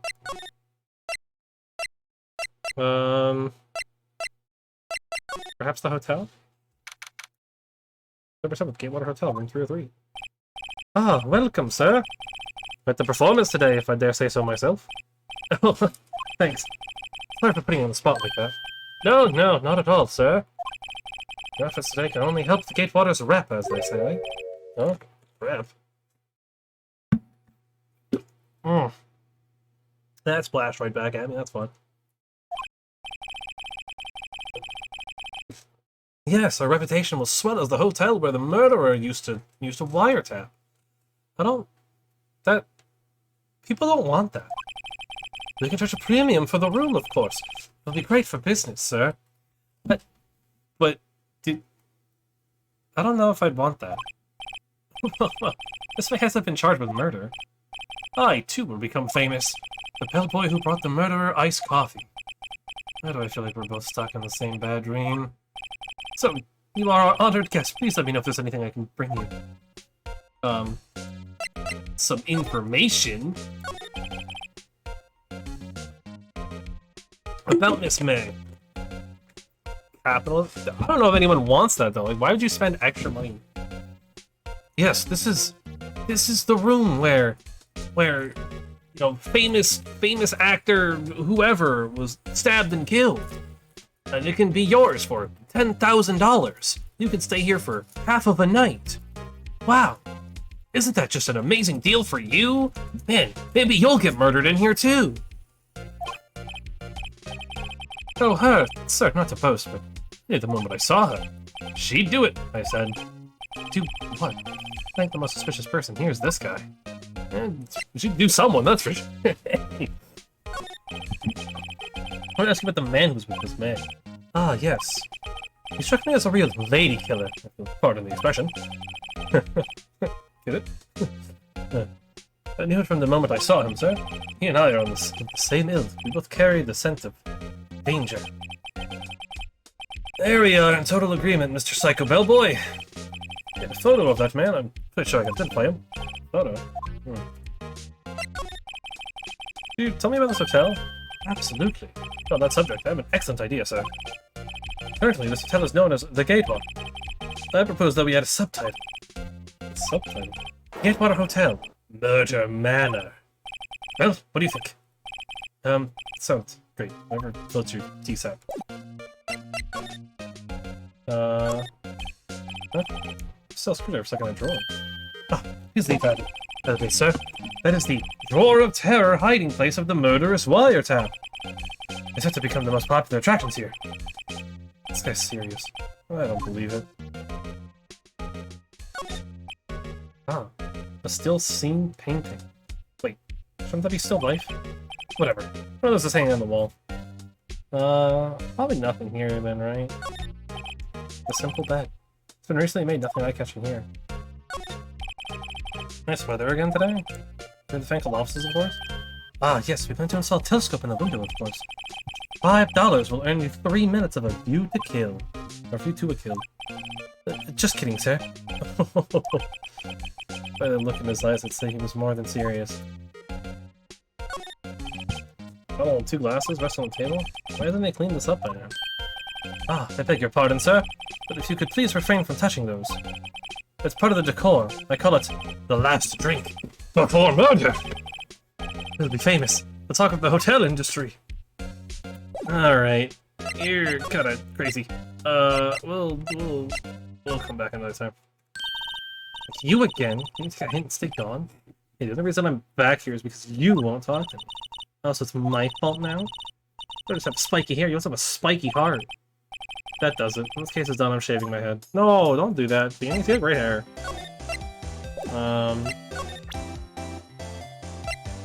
What can I present her? I guess... Hey, the wire thing. Hey, guess what? Actually, I really hate your guts. Just get lost. I'm not cooperating. Thanks, I noticed.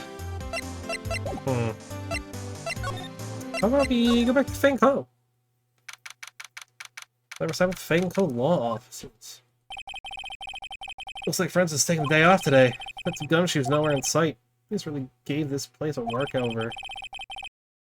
Not there are any valuable clues left. Suppose I can't hurt to take a look around though. This guy's blue and so am I. There's that hotel right across the way. Okay.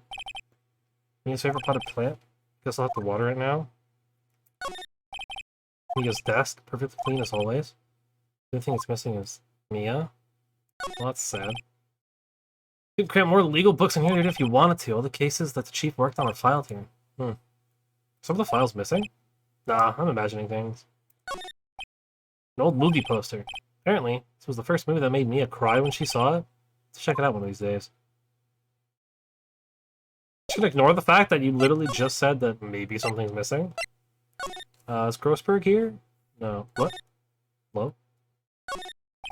Oops. Not the desk. What's this? Oh, photos. There are two lying here. Something's been written in pencil on the backs. DL6 Incident Exhibit A and DL6 Incident Exhibit B. Let's take a look at these. I'm sure I've seen this person somewhere. Perhaps I'll borrow this photo. I'm sure no one will miss just one little photo. Might be a value cue. I'll take it for now. Well, what about the other one? The photo lies on the desk. Maybe I should switch it with the one I took. I mean, why not take both? But we'll take this one. We'll take the man, right? We're looking for a man, so it makes sense, right? Take the man, picture of the man, and then we can go to the detention center. And actually, maybe, well, let's present this, right? Have a look at this. Look, I've said several times I'm not telling you. Why did you? Aha, reaction.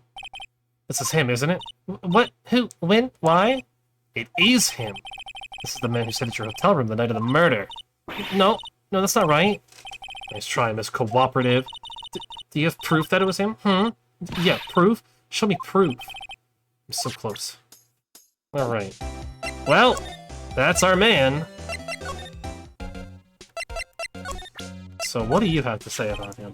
Take a look at this photo. Take a look at this photograph. Every time I do, it makes me laugh. That's him, detective. I'm the lawyer. Oh, I know that. I just wanted to say detective once. You know how it is. No, I don't. Without a doubt, that is the man who checked in with Miss April May. How about I read an affidavit swearing that it's him? An affidavit? Yeah, I was way too excited about it. Well, I mean, yeah. Well, sure. Why not? Yes. I've always wanted to write an affidavit, sir. Henceforth, I will be known as the bellboy who swore the affidavit. Just hurry up and write it. Bellboy's affidavit. Affidavit under the court record. Not even Miss May can play dumb with this. Nuts. Here comes the man who stayed with Miss May at the hotel the night of the murder. Alright. Well. Look at his dumb smile. Did you ever look at this? What's that? Bellboy's affidavit. It tells us everything he saw. Which is the man you checked in. Who was most definitely this guy. Now I'm getting somewhere. We're gonna push her hard. This is it. All or nothing. I'm gonna do a little bluff. No use playing dumb, if indeed that's an act. You don't talk. I'm talking this into the press. Or taking this into the press. Info to the press. I can read. What? Even though he should have been witness to murder, your little friend was missing. I'm sure the press would have a field day with his reputation. Oh, fine. I'll talk. You win, lawyer.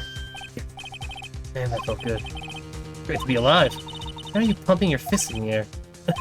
Now, tell me about the man you are with. That man, he's my boss. Red White. President of the information gathering conglomerate Blue Clover. Red? White? Information gathering?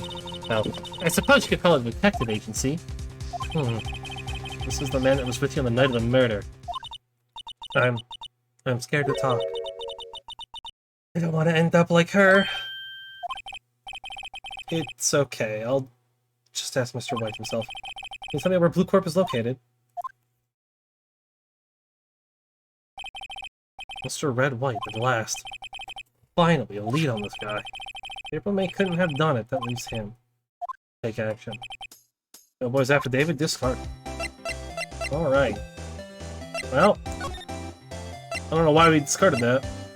Let's go to Blue Corp and talk to Mr. Red White. Okay, Step aside Blue Corp Inc., CEO's office. That painting looks familiar. The surreal decor. Welcome! Please, furnish me with the title of your personage. What the? Your name? What's your name? I was just inquirably asking the title that you go by. Right. Phoenix, right. Inquiringly? Mr. Wright, is it? Right, I see. Splendiferous! Perhaps I have intimidated you with my giant task vocabulary. What is this guy's problem? I'm Red White, CEO of Blue Corp. You know, corporate expansion official. My business dealings bring me into contact with the elite of the elite. I'm afraid I'm not used to conversing with the wordily challenged. What a fruitcake. Let me guess. You're an attorney fresh out of law school, are you not? Well, that's the only explanation for why you'd come to meet me like this. What does he mean by that? No matter. So, what business does a mighty lawyer have with a man such as myself? Thanks, this guy's arrogance meter is off the scale. First off, have I seen this somewhere? Is this a replica? Meticulosity! I have no interest in anything but originals. That's right, there's a bona fide original worth 5 million for sure. Impressive lineup of trophies. Rich's special runner-up, best participation, judges cooperation award, special good try prize. Judges and special kind of stand out. Such a man holding up the world. The Blue Corp sign stands out enough. Model for the man is, of course, Mr. White. Truly a work of art, but probably too bodacious for you to appreciate. I'm sorry, butacious, not bodacious. Butacious. For you to appreciate, correct? It's a little too butacious for just about anyone to appreciate. Hey, what's up with this? I'm guessing this is supposed to be desk. Oh my, this is quite the thing. It is muddled on my body, see? Well, doesn't its sleek roundature not inspire you? I can't say that it does. This is the top floor of a 20-story building. It was quite residential. Alright. Well, respect. Faye is an employee of Blue Corp, is she not? Correct. She was my secretariat. What a shock it was to hear what she had done. What she has done? You mean the wiretap? Indeed. She's paid to answer phones. Tapping them is not in her job description. She does gather information for us as part of her duties. But I assure you, we do not condone illegal methods. It is ineffable that she would do this. Sounds like he's trying to turn Miss May into a scapegoat. On the night of the murder, were you in April May's hotel room? Who can say? I seldom pay attention to mundane details such as time and place. My motto is, don't worry, be happy. Yeah? Still, Mr. White, I tell Boy said on the record that he does remember you very clearly. No matter. That boy can say what he pleases. I still won't talk to you. If you want me to speak, put me on the witness stand. Although I tell you'd be capable of doing that. Maybe that's a good question.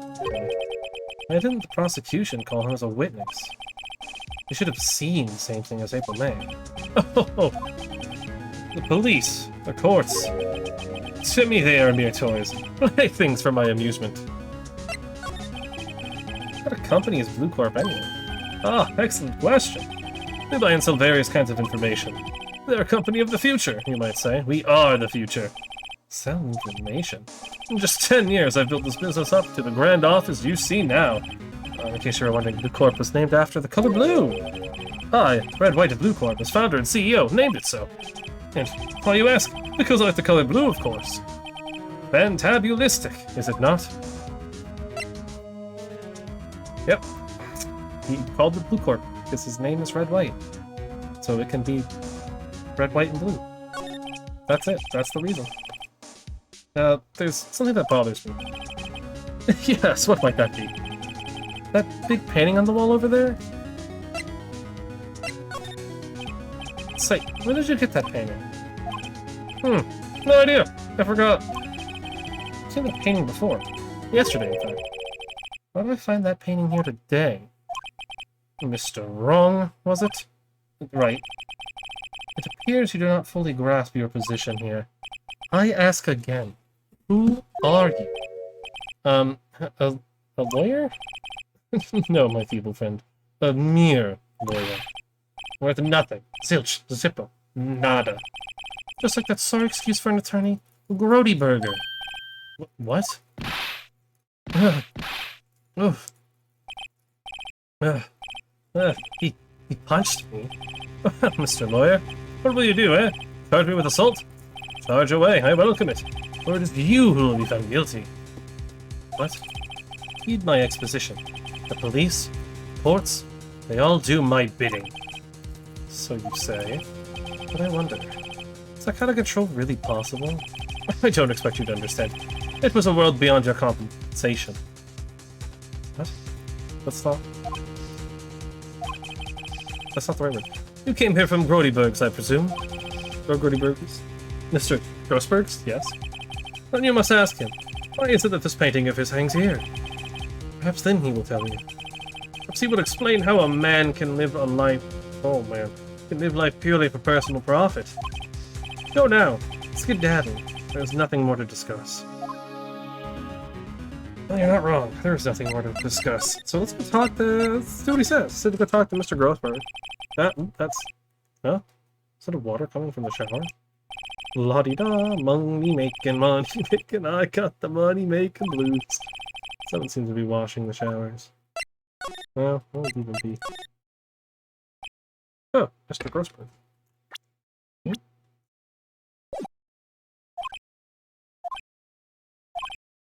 Huh? I think he's noticed me standing here. Maybe I should clear my throat. Jumping Jehovah sets! Oh, you! What's wrong? You look so pensive. An old man at the end of his days. I'm not senile yet. I was just thinking about this whole mess. Nothing's really bothering him. That much is clear. So you came to see the trial? Yes, I did. Something was bothering me all last night. You see, couldn't get a wink of sleep. Really? What was that? Well, you see, it's just me, your sister, that poor girl. My boy, I owe you my thanks, truly. I don't know what I would have done if things had gone poorly for the girl. I asked before, but why did you refuse a request for defense? I think I have a right to know. Right, Mr. Wright?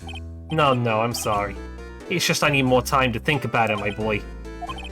He does seem troubled about something. I'm starting to have a feeling I know what it is. So, I paid Blue Corp a visit. Oh, I see. Mr. Grossberg? Got to admit, something's been bothering me. Oh, what is it? Well, out with it, my boy. You see, it's just... Mr. Grossberg, sir?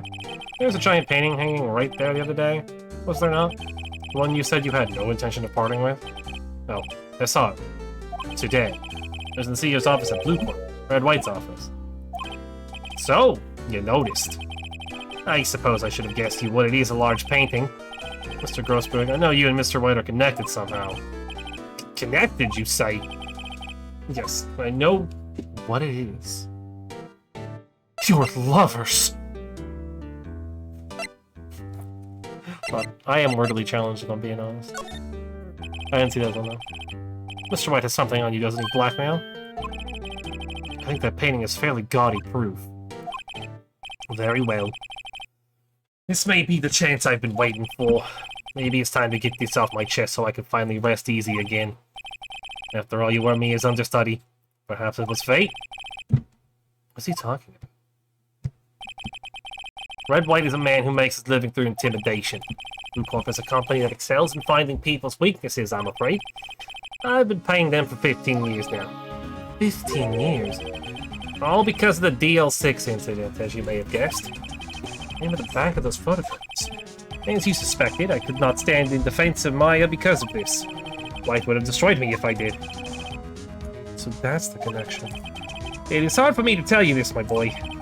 But arresting Red White will be nigh to impossible. Possible? Why? He has information on everyone. Gives him an iron grip. He owns judges, attorneys, prosecutors, police, and politicians. What? They are bound, unable to do harm to themselves, and therefore to him. Don't look at me like that. What you see is nothing more than the weight of many years. What's the DL6 incident? Yeah.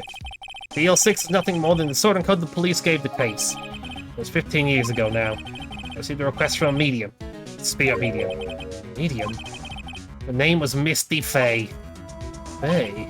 Indeed. She was Mia's mother. She had been investigating a murderer at the bequest of the police. And she failed. As a result, the police called her a fraud. This was what Maya was talking about the other day. I did all I could for her, and in the end, I cleared her of wrongdoing.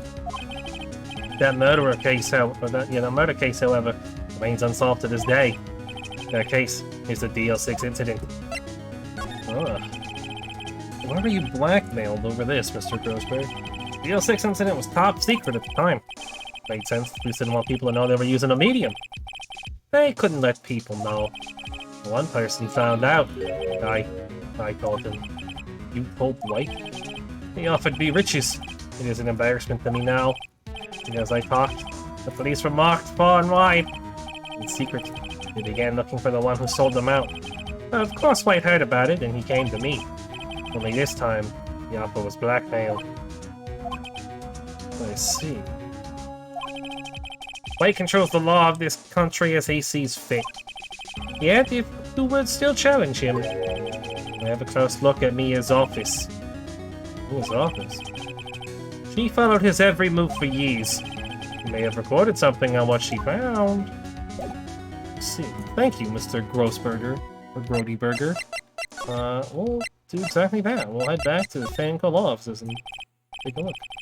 It's funny. In this room it seems so normal. But to imagine a murder took place here. Mr. Grossberg said there would be clues. We should have another look. I wonder if it's in the filing cabinet that we already said has missing things. All the cases the chief ever worked on are filed here. Alphabetical order, let's take a look. Which file should I look at? We're looking for D, probably, so... Let's see if there's an A reference file. Catches my eye. Misty Faye. Me and Maya's mother. Should I take a look? Oops. Why would I not? They have tarnished the Faye name, leaving only these words, my mother vanished. I was determined to find the ones who had made my mother blame herself in this way. Using the power that runs in my family, I held an audience with the dead. Finally, names of two men surfaced. One was Marvin Grossberg, a lawyer who sold my mother's information for riches. There was a man who sold that information to the press. This parasite makes his fortune on threats and coercion. His name is... The record stops there. Samia knew Grossberg. Alright. Well, let's look through J through S. J through S? Not much in here. I'll just skim some of those. I mean, why not, right? Yeah, well, no harm to flip through a bit of guess. Biggest parts here. And that's suicide? Ew. It's a collection of suicide reports. Politicians, policemen. There's writing on most of these in pencil. White? This is Mia's handwriting. Wait. Get it. Neil thought he was involved in these suicides. They drove them all to... I can use these newspaper clippings. It's been the most disturbing one. Or what about a politician's suicide? The word white is written in pencil at the top.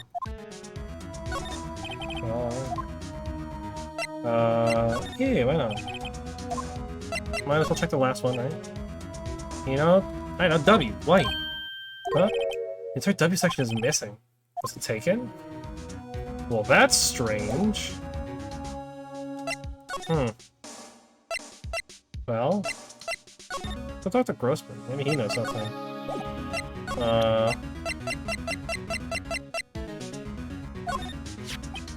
I found this in Mia's files. Well, she was investigating Red White, as I expected. Well, I wanted to challenge him. We could present this in court. Not a bad idea. Sorry to steal this from you, but... Sorry, sir. I borrowed this. Ah, so it was you, my boy. Well, is this man? It's a longer story. I'll be needing that back now. He doesn't want to talk about it for some reason. I'm gonna give him back his photograph. Thank you for turning to Mr. Grossman. Huh. Well... Apparently Miss May is in question. Doesn't let me talk to her today. Alright. Let's go to Blueport. Hell, aren't you persistent? Sorry, but there's something I have to ask you. Mr. Lawyer, I really hate having to repeat myself, but it seems the message has not yet penetrated your thick skull. Stop bothering me. To try my patience further, I fear a nasty accident may occur. Do I make myself clear? Transparent.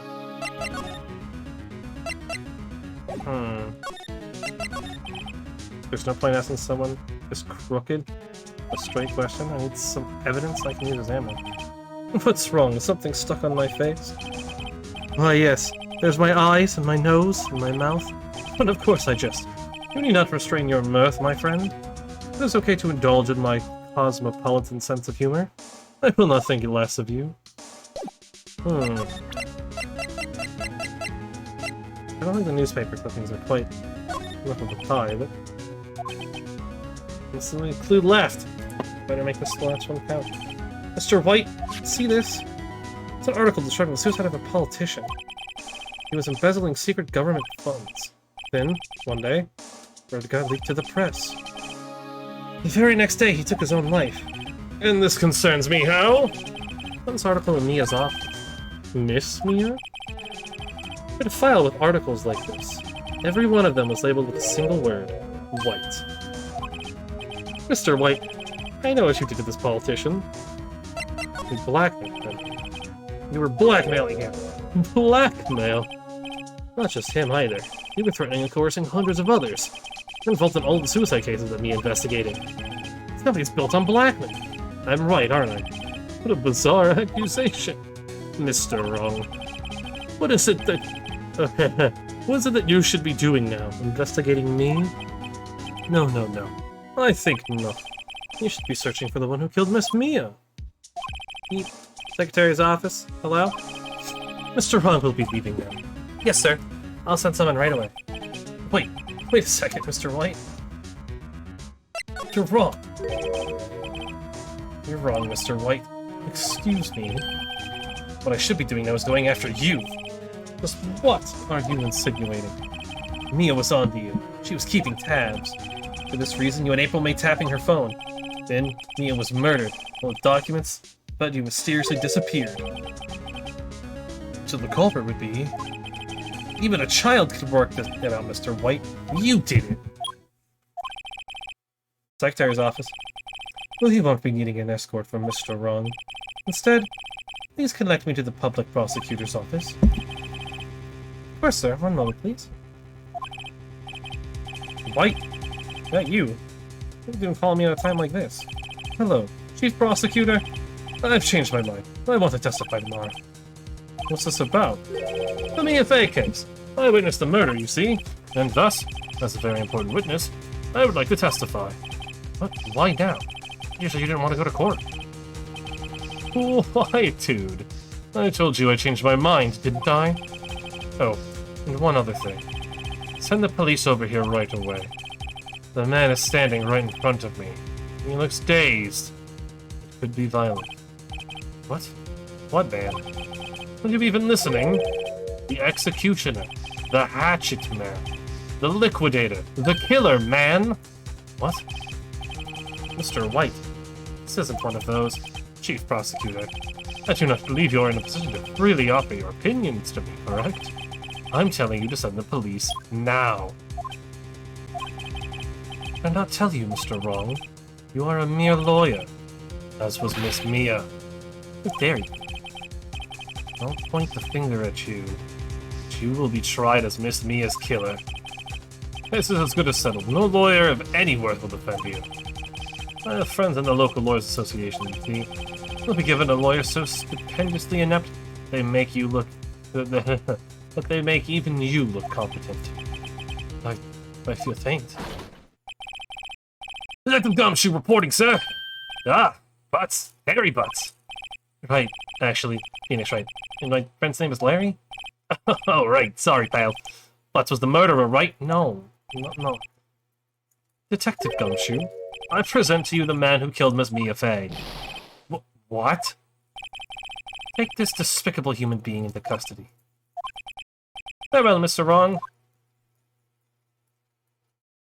Well. Number 8, 3:37 p.m. Detention Center. Visitors room. I can't believe it's only been a day since the first trial. My trial begins tomorrow. It's going to set a trap for me. The prosecution will be on it, of course. Edgeworth included. The attorney was assigned to me by the state yesterday. I refused. I had an idea. Right? Mr. Wright? Oh, Maya. Wait, I thought you out of detention. Just now, yes. Well, thanks to you. I'm afraid we switched places. That's why the guard's on the other side and the camera's facing you. What? I mean, you... You mean you? I think what had happened to Maya. Also what had happened to me. Sorry. That was dumb. I don't believe it. How many people does that man need to destroy before he's satisfied? My mother, my sister, and now you. This has gone too far. Mr. Wright, please tell me, is there anything I can do? Well... Break me out of here! Defend me in court. Alright. Think about my defense lawyer tomorrow. Alright. Huh? Leave it to me! I am Mia's sister, after all. Lawyership runs in our blood. Wasn't it ghost powers that ran in your blood? You better run to the bookstore and pick up a copy of Law for Rookies. Wait! wait. What? I'm kidding. It was a joke. No, eh?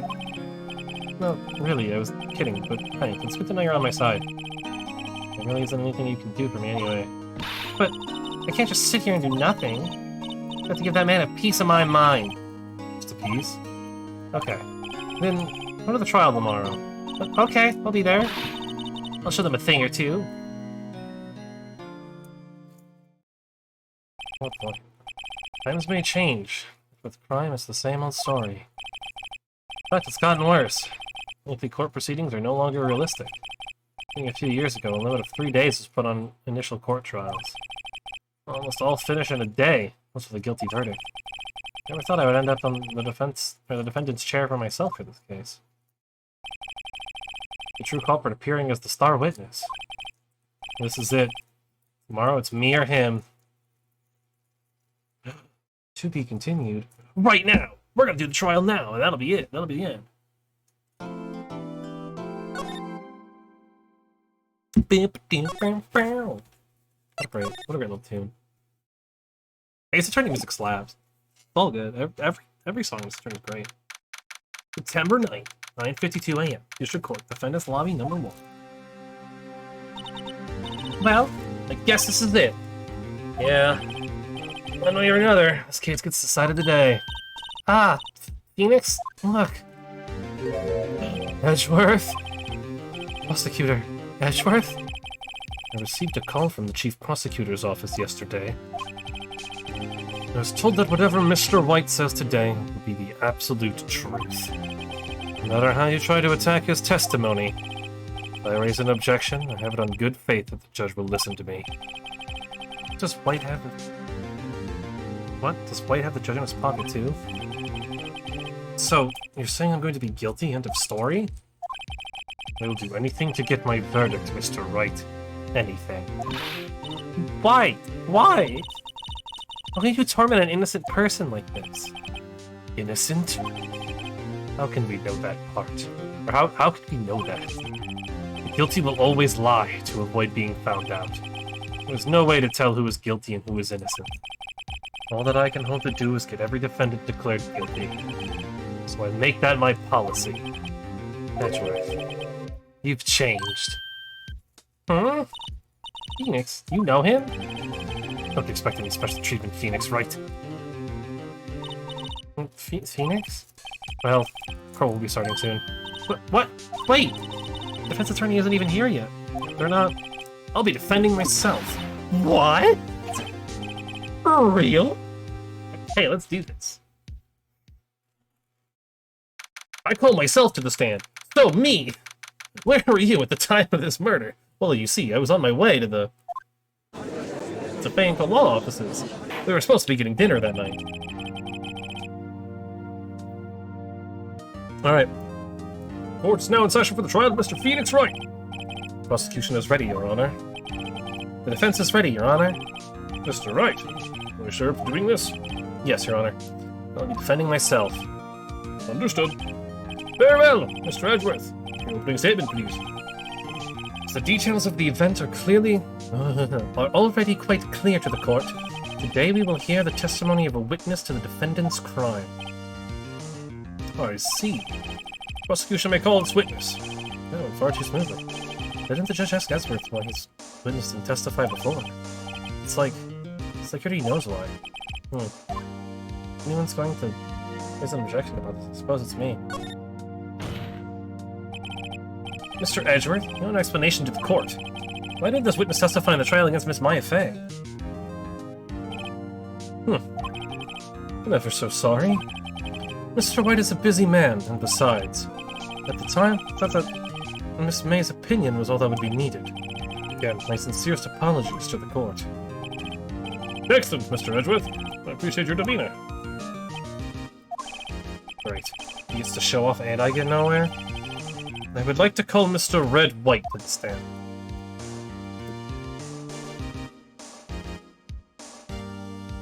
Look at this guy. Please state your full name. You wish to know the title of my personage? Look at him shine. Your name. Yes, that is what I said. Oh dear, to my locucious confused. What? Name. These two are great together.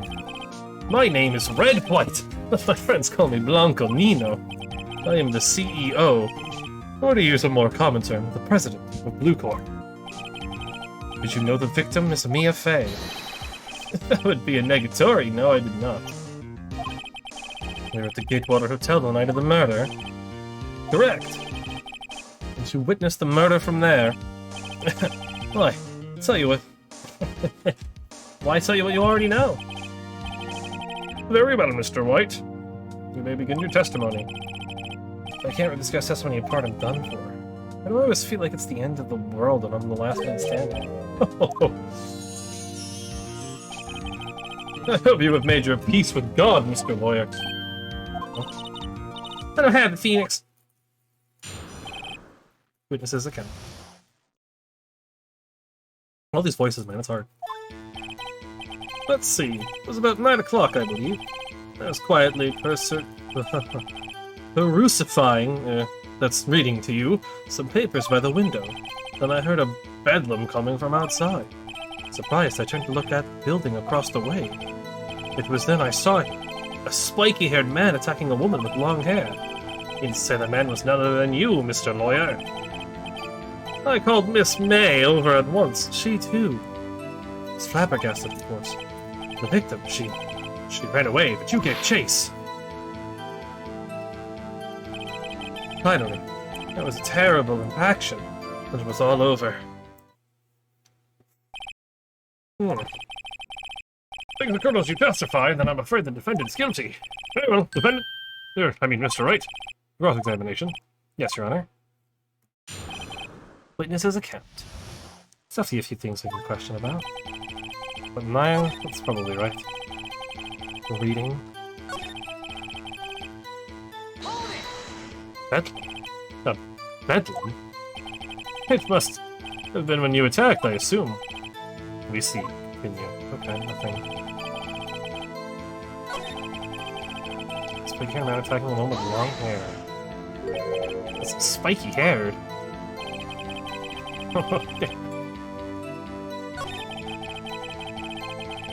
The surprise at first, the victim, she ran away. Ran away in which direction? Can you be a little more detailed about that? I think it's worth knowing exactly what happened. Of course! Comprende! I understand. The victim was attacked by you and ran to the left. You gave chase and struck her down. Are you sure? As you know, I am always abso-positively perfect. Perhaps you could change your testimony to reflect this new detail. Well, that contradicts what Miss May said. She said I ran to the right. Wait right there. Mr. White, you've dug your own grave. What is this? You said the victim ran to the left? That directly contradicts Miss May's testimony. You clearly stated that the victim ran to the right! Oh, it is simple. You've misheard her. I think not. Look at the floor plans. The killer was here, and the victim here. The victim ran to the left, as you claim she did. She would have been running directly away from the door. She would have been running into a dead end. Don't you find that odd? Very strange. I did see her run to the left, I did. Phoenix, look at his face. I don't think he's lying about this one. True. Maybe he really did see the victim run to the left. So he did witness the killing. Wait a second. Mr. Wright? Yes, Your Honor? Miss May says right, and Mr. White says left. Can you explain this contradiction to the court? Both are right. Both witnesses are telling the truth, for once. I doubt it. Rather, it does not clear up the contradiction. There is one scenario that would explain their conflicting accounts. What? Obviously, the witness was not viewing the crime from the hotel. Mr. White, what do you mean? Yes, what do you mean? He was not viewing the crime from the hotel. He was not in the hotel. Where could he have been? In the law offices of Fane Co., of course. More specifically, he was standing here. Let me show the court where Mr. White was standing. Ooh. He was standing right here. This is where he was. Look. The victim ran for the door. If he was watching from this point, to him it would appear that she ran to the left. Believes. This is no time for jokes and ill taste. That is where the killer was standing. I see you caught on, Mr. Edgewood. Order. I will have order. Anyone disturbing the order of this courtroom will be held in contempt. Mr. Wright, what are you suggesting? Rapscallion. The postulations of the defense are a distortion of the truth, Your Honor. Indeed, they do seem to be a bit far-fetched. Oh. You provide us with so much entertainment, Mr. Lawyer. What now? Laughing? The hilarity of the moment made me remember something. It appears I have been unclear for this. I apologize. Mr. Your Honor. Might I be allowed to testify once more? Very well, let's hear your revised testimony. Good luck, you can't fix a broken testimony, buddy. Ooh, she ran to the left. Miss May's testimony was correct, as was mine. You assaulted the girl, she first ran to the left. Then you hit her, savagely. That is what I saw. Then, the last of her strength, she ran to the right. You chased her and delivered the final blow.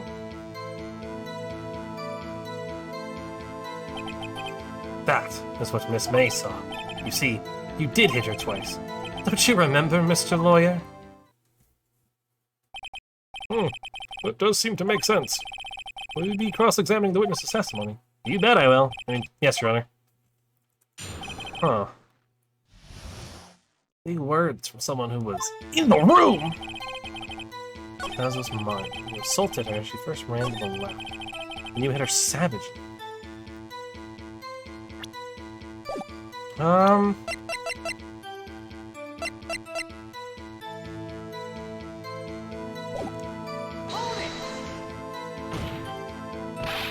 I didn't hit anyone. No, Mr. Wright.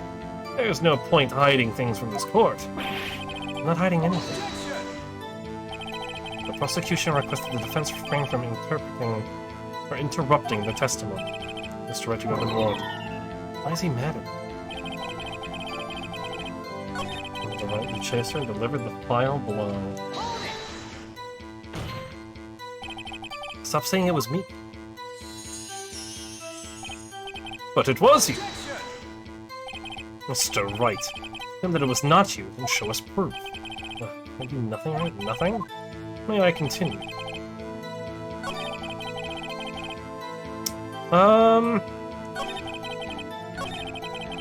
You hit her twice. But she died from one hit! Mr. White, the victim died from a single blow. What do you have to say to that?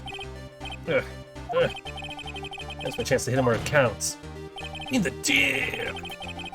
Mr. White, wasn't it you who told this court you were abso-positively perfect? I will refrain from using this phrase from now on.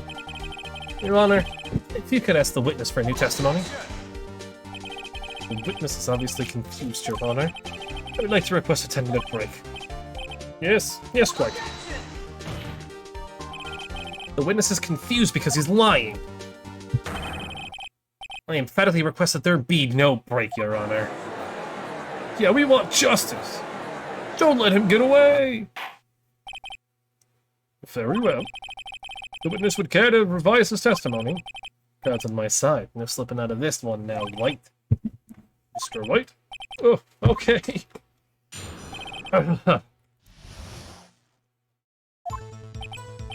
Well, see, I looked out the window when I heard that thing fall. Then, the next moment, I saw Miss Mia run to the left. The killer, you, attacked her, but she dodged, and then she turned and ran for the door, and did her in with a single blow. Thwap! Thwap indeed. Very well, you may begin the cross-examination. Mr. Your Honor, my stomach, you see, is hurting. Deal with it. This is almost over. Oh. Well, see, I looked at the other window when I heard that thing. What thing? You heard that thing fall? What exactly was that thing? Huh? Oh, that glass light stand. Right, one that had fallen over at the scene. Phoenix, did something about that strike you as odd? Yes, very odd. It is odd. I'll press further. Mr. White? What? You're saying you saw the glass light stand? Yes? Change your testimony to reflect that. Sorry, my bad. Witness will revise his testimony. Oh, okay, of course. The light stand was lying on the floor when I looked. But how could it have been lying on the floor when you looked? You can't see the light stand from the window! Mr. White! It was impossible for you to have seen the glass stand. What? Look at this. These are the floor plans of the scene of the murder, yes? Correct, Your Honor. Now look. You were to look through the window at the office. This is the area you would be able to see. Here. Well, note that the stand is not within the visible area. Well, Mr. White? What do you have to say to that? You lost the tea. Mr. White, you were in the Gatewater Hotel as you claimed. You could not have seen the stand before it fell over. In fact, you wouldn't have been able to see it after it fell either. There's no way you could have recognized the broken shards as a glass light stand. So when did you see the stand, Mr. White? It must have been the moment that it fell. The only place you could have seen that from is inside the Fey Law offices. In other words, you were at the scene of the crime when the murder took place. Ah. God, I love it. No, he just like ramps up out of nowhere. It's so stupid. It's so great. Mr. White? Mr. White? You did it, didn't you? Mr. Your Honor? Aye. Miss Mia. Looks like we're about to get our verdict. That's far enough, Phoenix Wright. What? Oh, I forgot about Edgeworth. Mr. Wright. I think the time has come. Didn't you confess your crime now? What? I said you should confess your crime. Ergo, confess that you placed the wiretap. The wiretap? Order! Mr. Edgeworth, explain to the court what you mean by this. Distinguished members of the court, Mr. White is slightly confused. Allow me to explain. I really don't like the way this is headed. As you know, Mr. White is the CEO of Blue Corp.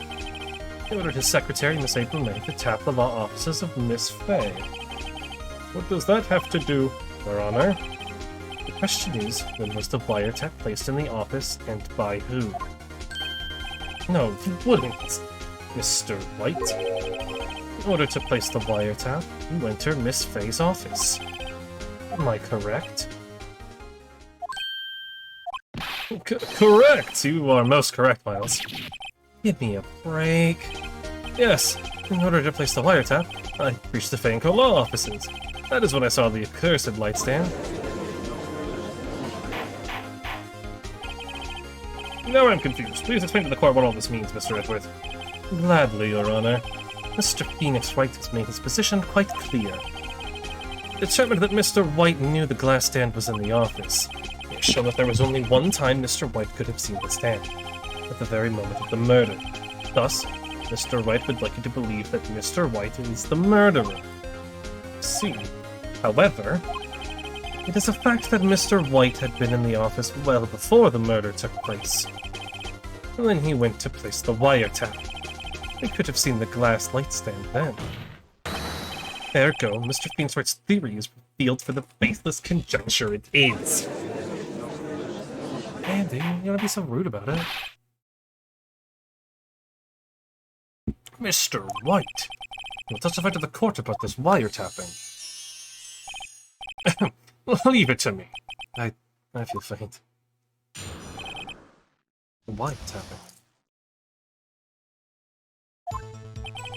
It was the beginning of September, the week before the murder. I had entered the Fanco law offices. Of course, I had done so to place the wiretap. That is when I saw this glass light stand. So, you saw the stand before the night of the incident. This is how you were able to identify what had fallen over. By the sound? Correct! That is right. I see. Very well, Mr. Wright. You may cross-examine. God, what am I supposed to do now? Good luck, Phoenix. Oh, I'm gonna need it. Alright. Wiretapping. It's the beginning of September, the week before the murder, I entered the Fanco law offices. Of course, I'd done so to place the wiretap. That's when I saw this glass light. Damn it. Let me press button. Come on. Maybe he's rattled enough that I can bluff something out of him.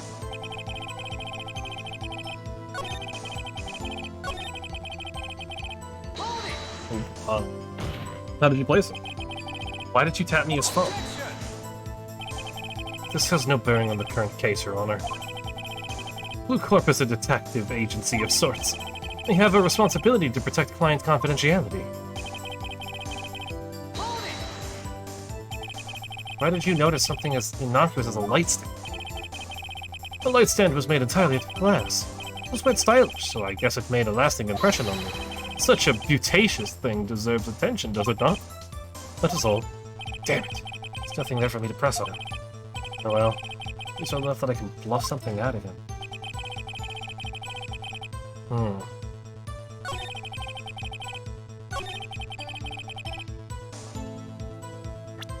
What do we have?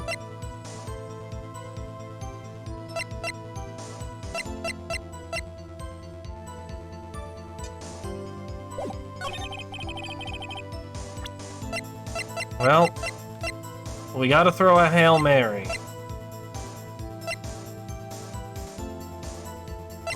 So, let's throw it. But this clearly reveals the contradiction in that statement, Your Honor. Oh. What exactly are that evidence in the statement? They aren't, are they? Not at all. Mr. Wright, please think the facts over before making accusations. Ah! I don't think that's on any point with the judge.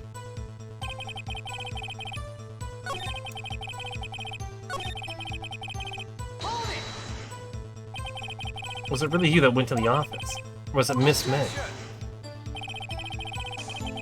Unidentified fingerprints several days old were found in the Fanco law offices. Those were obviously Mr. White's. I know Edgeworth, he's already run a check on those prints. Now, Mr. Wright, tell us why you went to Mr. White, tell us why you went to the Fanco law offices.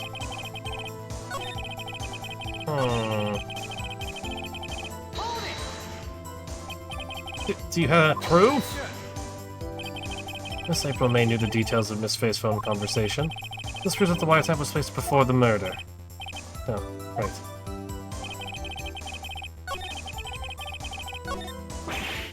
Uh-oh.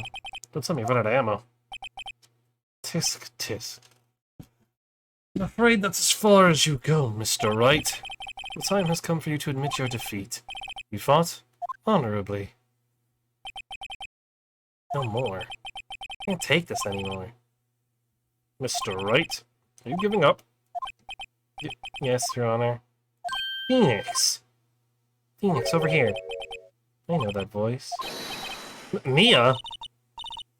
Never give up, Phoenix. Mia?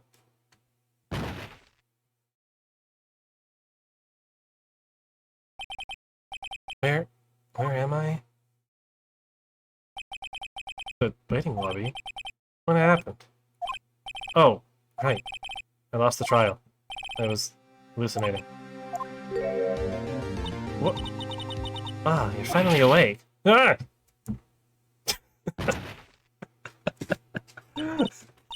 Hey, Phoenix!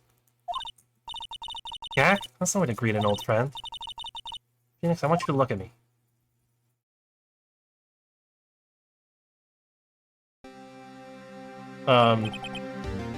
Maya? Do you care to explain how that works? How the... You know, I'm not gonna question. You're Maya? You know the Fey women have strong psychic powers? They accepted your defeat in court. It appears that was enough of a shock to awaken Maya's true power. So, Maya's channeling you, Mia? That's right. I am Maya, but I'm also Mia. Now, I want you to listen to me, Phoenix. Maya never gave up. You can't either. That's what I came here to tell you. But we don't have much time, Phoenix. Now listen. You've already won. Huh? You have that receipt in the court record, right? Oh, yeah. When you wrote Maya on? Phoenix? Light wrote that, not me. So what do I do with it? Look at the front of the receipt. The front? The regular receipt. Looks like it's from a famous department store. $1,000? Wow, big spender. Item? Last light stand? Date of purchase? September 4th? September 4th? That's right, Phoenix. I bought that stand the day before I was killed. Whoa. Now, what did Mr. White say in his testimony? It was the beginning of September, a week before the murder. Could have stand the week before the murder. There you go. Court is about to reconvene. Good deal, Phoenix. You know you're innocent. You just have to prove it. Right. Receipt updated in the court record. September 9th, 1:16 p.m. District Court, Corner number 1. Order! Order in the court. Court will now reconvene for the trial of Mr. Phoenix Wright. Is the defendant... Heather, are you alright, Mr. Phoenix Wright? I hope so. Yes, sorry, Your Honor. I'm fine now. Then, we'll start where we left off. Your Honor? There's nothing to go back to. Cross-examination of Mr. White is finished. All that is required now is for you to pass judgment on the defendant, Phoenix Wright. Your Honor, please give me one more chance. I promise you, this is the last time I'll ask you. But, as Mr. Edgeworth has noted, the trial is more or less finished. Mr. Edgeworth, do you have an opinion on this matter? I say, let's give Mr. Phoenix Wright his last chance. Very well. You begin your cross-examination. The wiretapping. The week before the murder. Drew it all! Look closely at this. See the word Maya written in blood? You're grasping. I think not. Look at the side of the receipt. The other side? Your Honor, would you tell the court what is written on the other side of that receipt? Well, a glass light stand. The date of purchase. Why, that's the day before the murder! You see, Mr. White, when you allegedly entered Fayenco offices at the beginning of September, the stand could not have been there.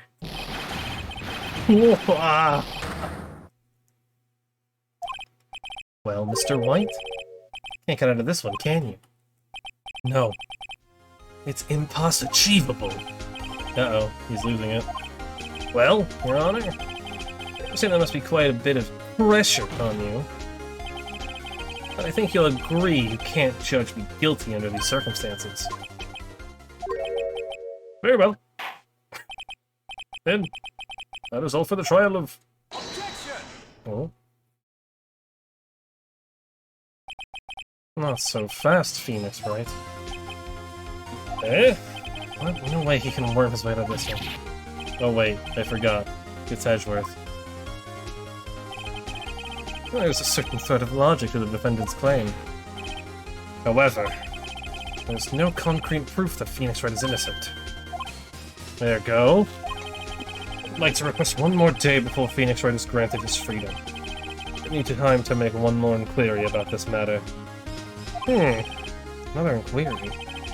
This isn't going to be another one of those updated autopsy reports. This guy just makes up evidence as he pleases. This is bad.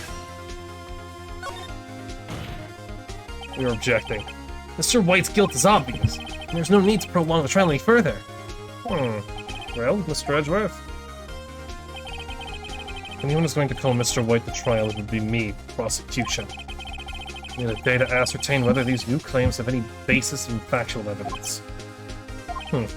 I see. Objection denied. What?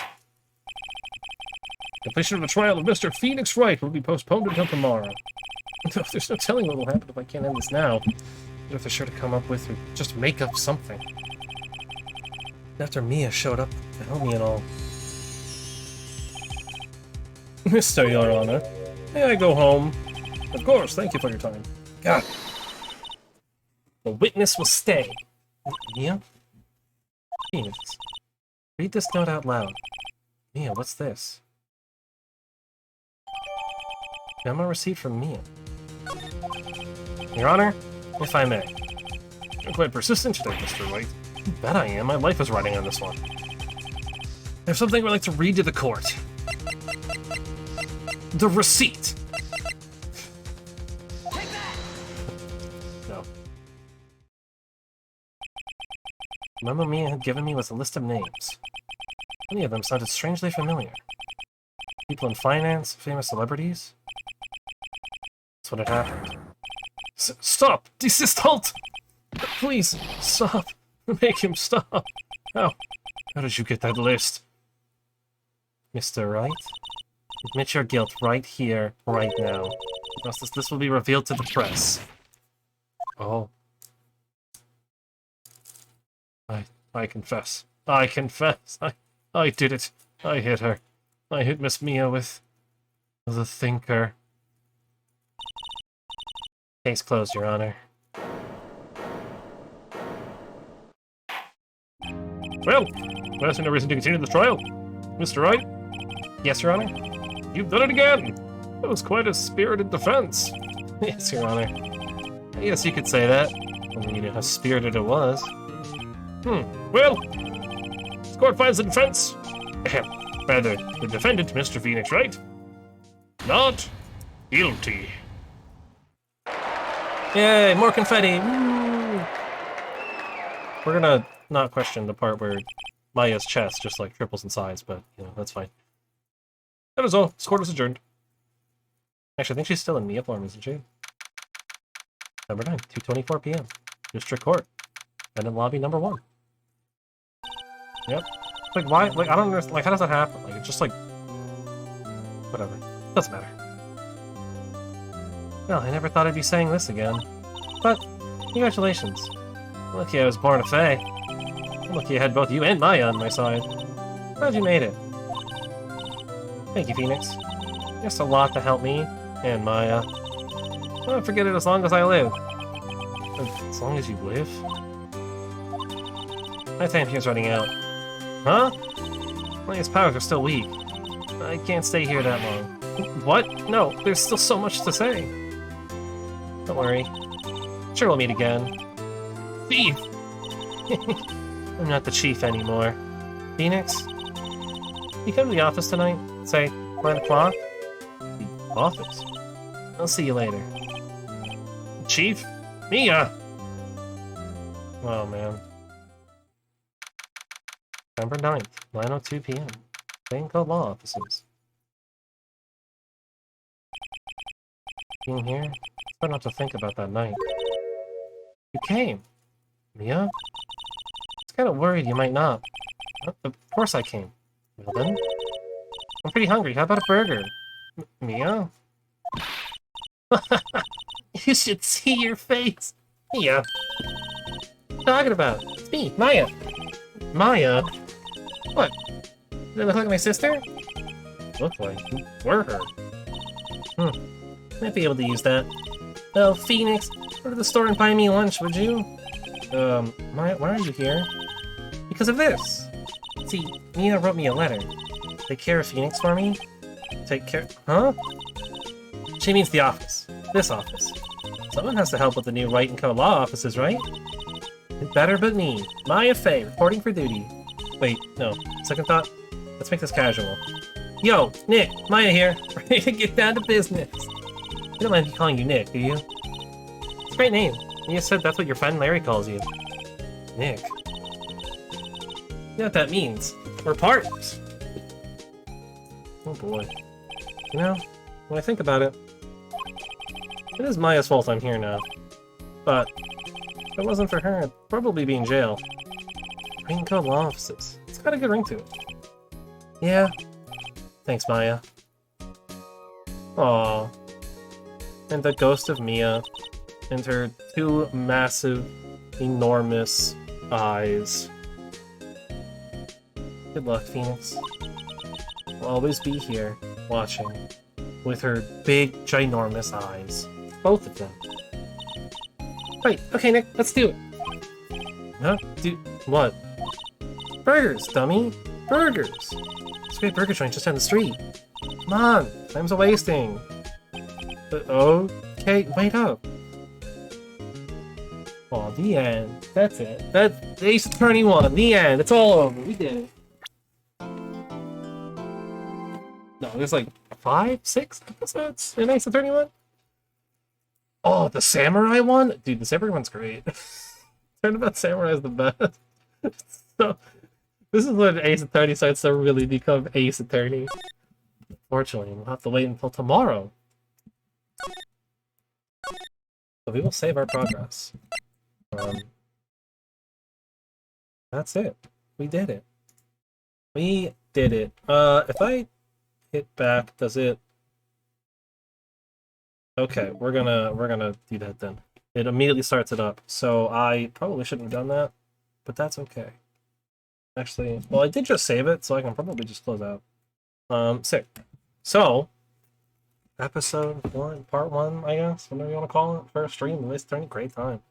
This would be great. I've only actually experienced the first one. I've not played the other two in the trilogy. I know bits and pieces. Like, I know about Godot and his ridiculous coffee stuff. I don't actually know a lot about 2. Mostly know 3. But it's a great time, so those will be fun. Those will basically be a first time experience. But I think it'll be a great time. It'll be a fun time. So until tomorrow, I guess, right? Oh, I guess the spiel, right? The whole this VOD channel, all of them go up at noon the next day, 12 p.m. EST, noon EST, if you will. Including these will go up there. These wonderful Ace Attorney ones. Hopefully, Ace Attorney isn't gonna have problems with copyright. Like DMC did. I'm hoping not. DMC 5. What a pain. What a pain that was. And hopefully the D&D Session 5 is fixed. It should be. I just gotta do the editing on it and we'll be good to go. Just cutting out the break and the little extra little ending bit that I do. And we'll be good to go on that, and then we'll go up. So until tomorrow, we'll keep doing more Ace Attorney. And we'll probably be doing it for a while, right? And they're not super long, but we'll take a decent time.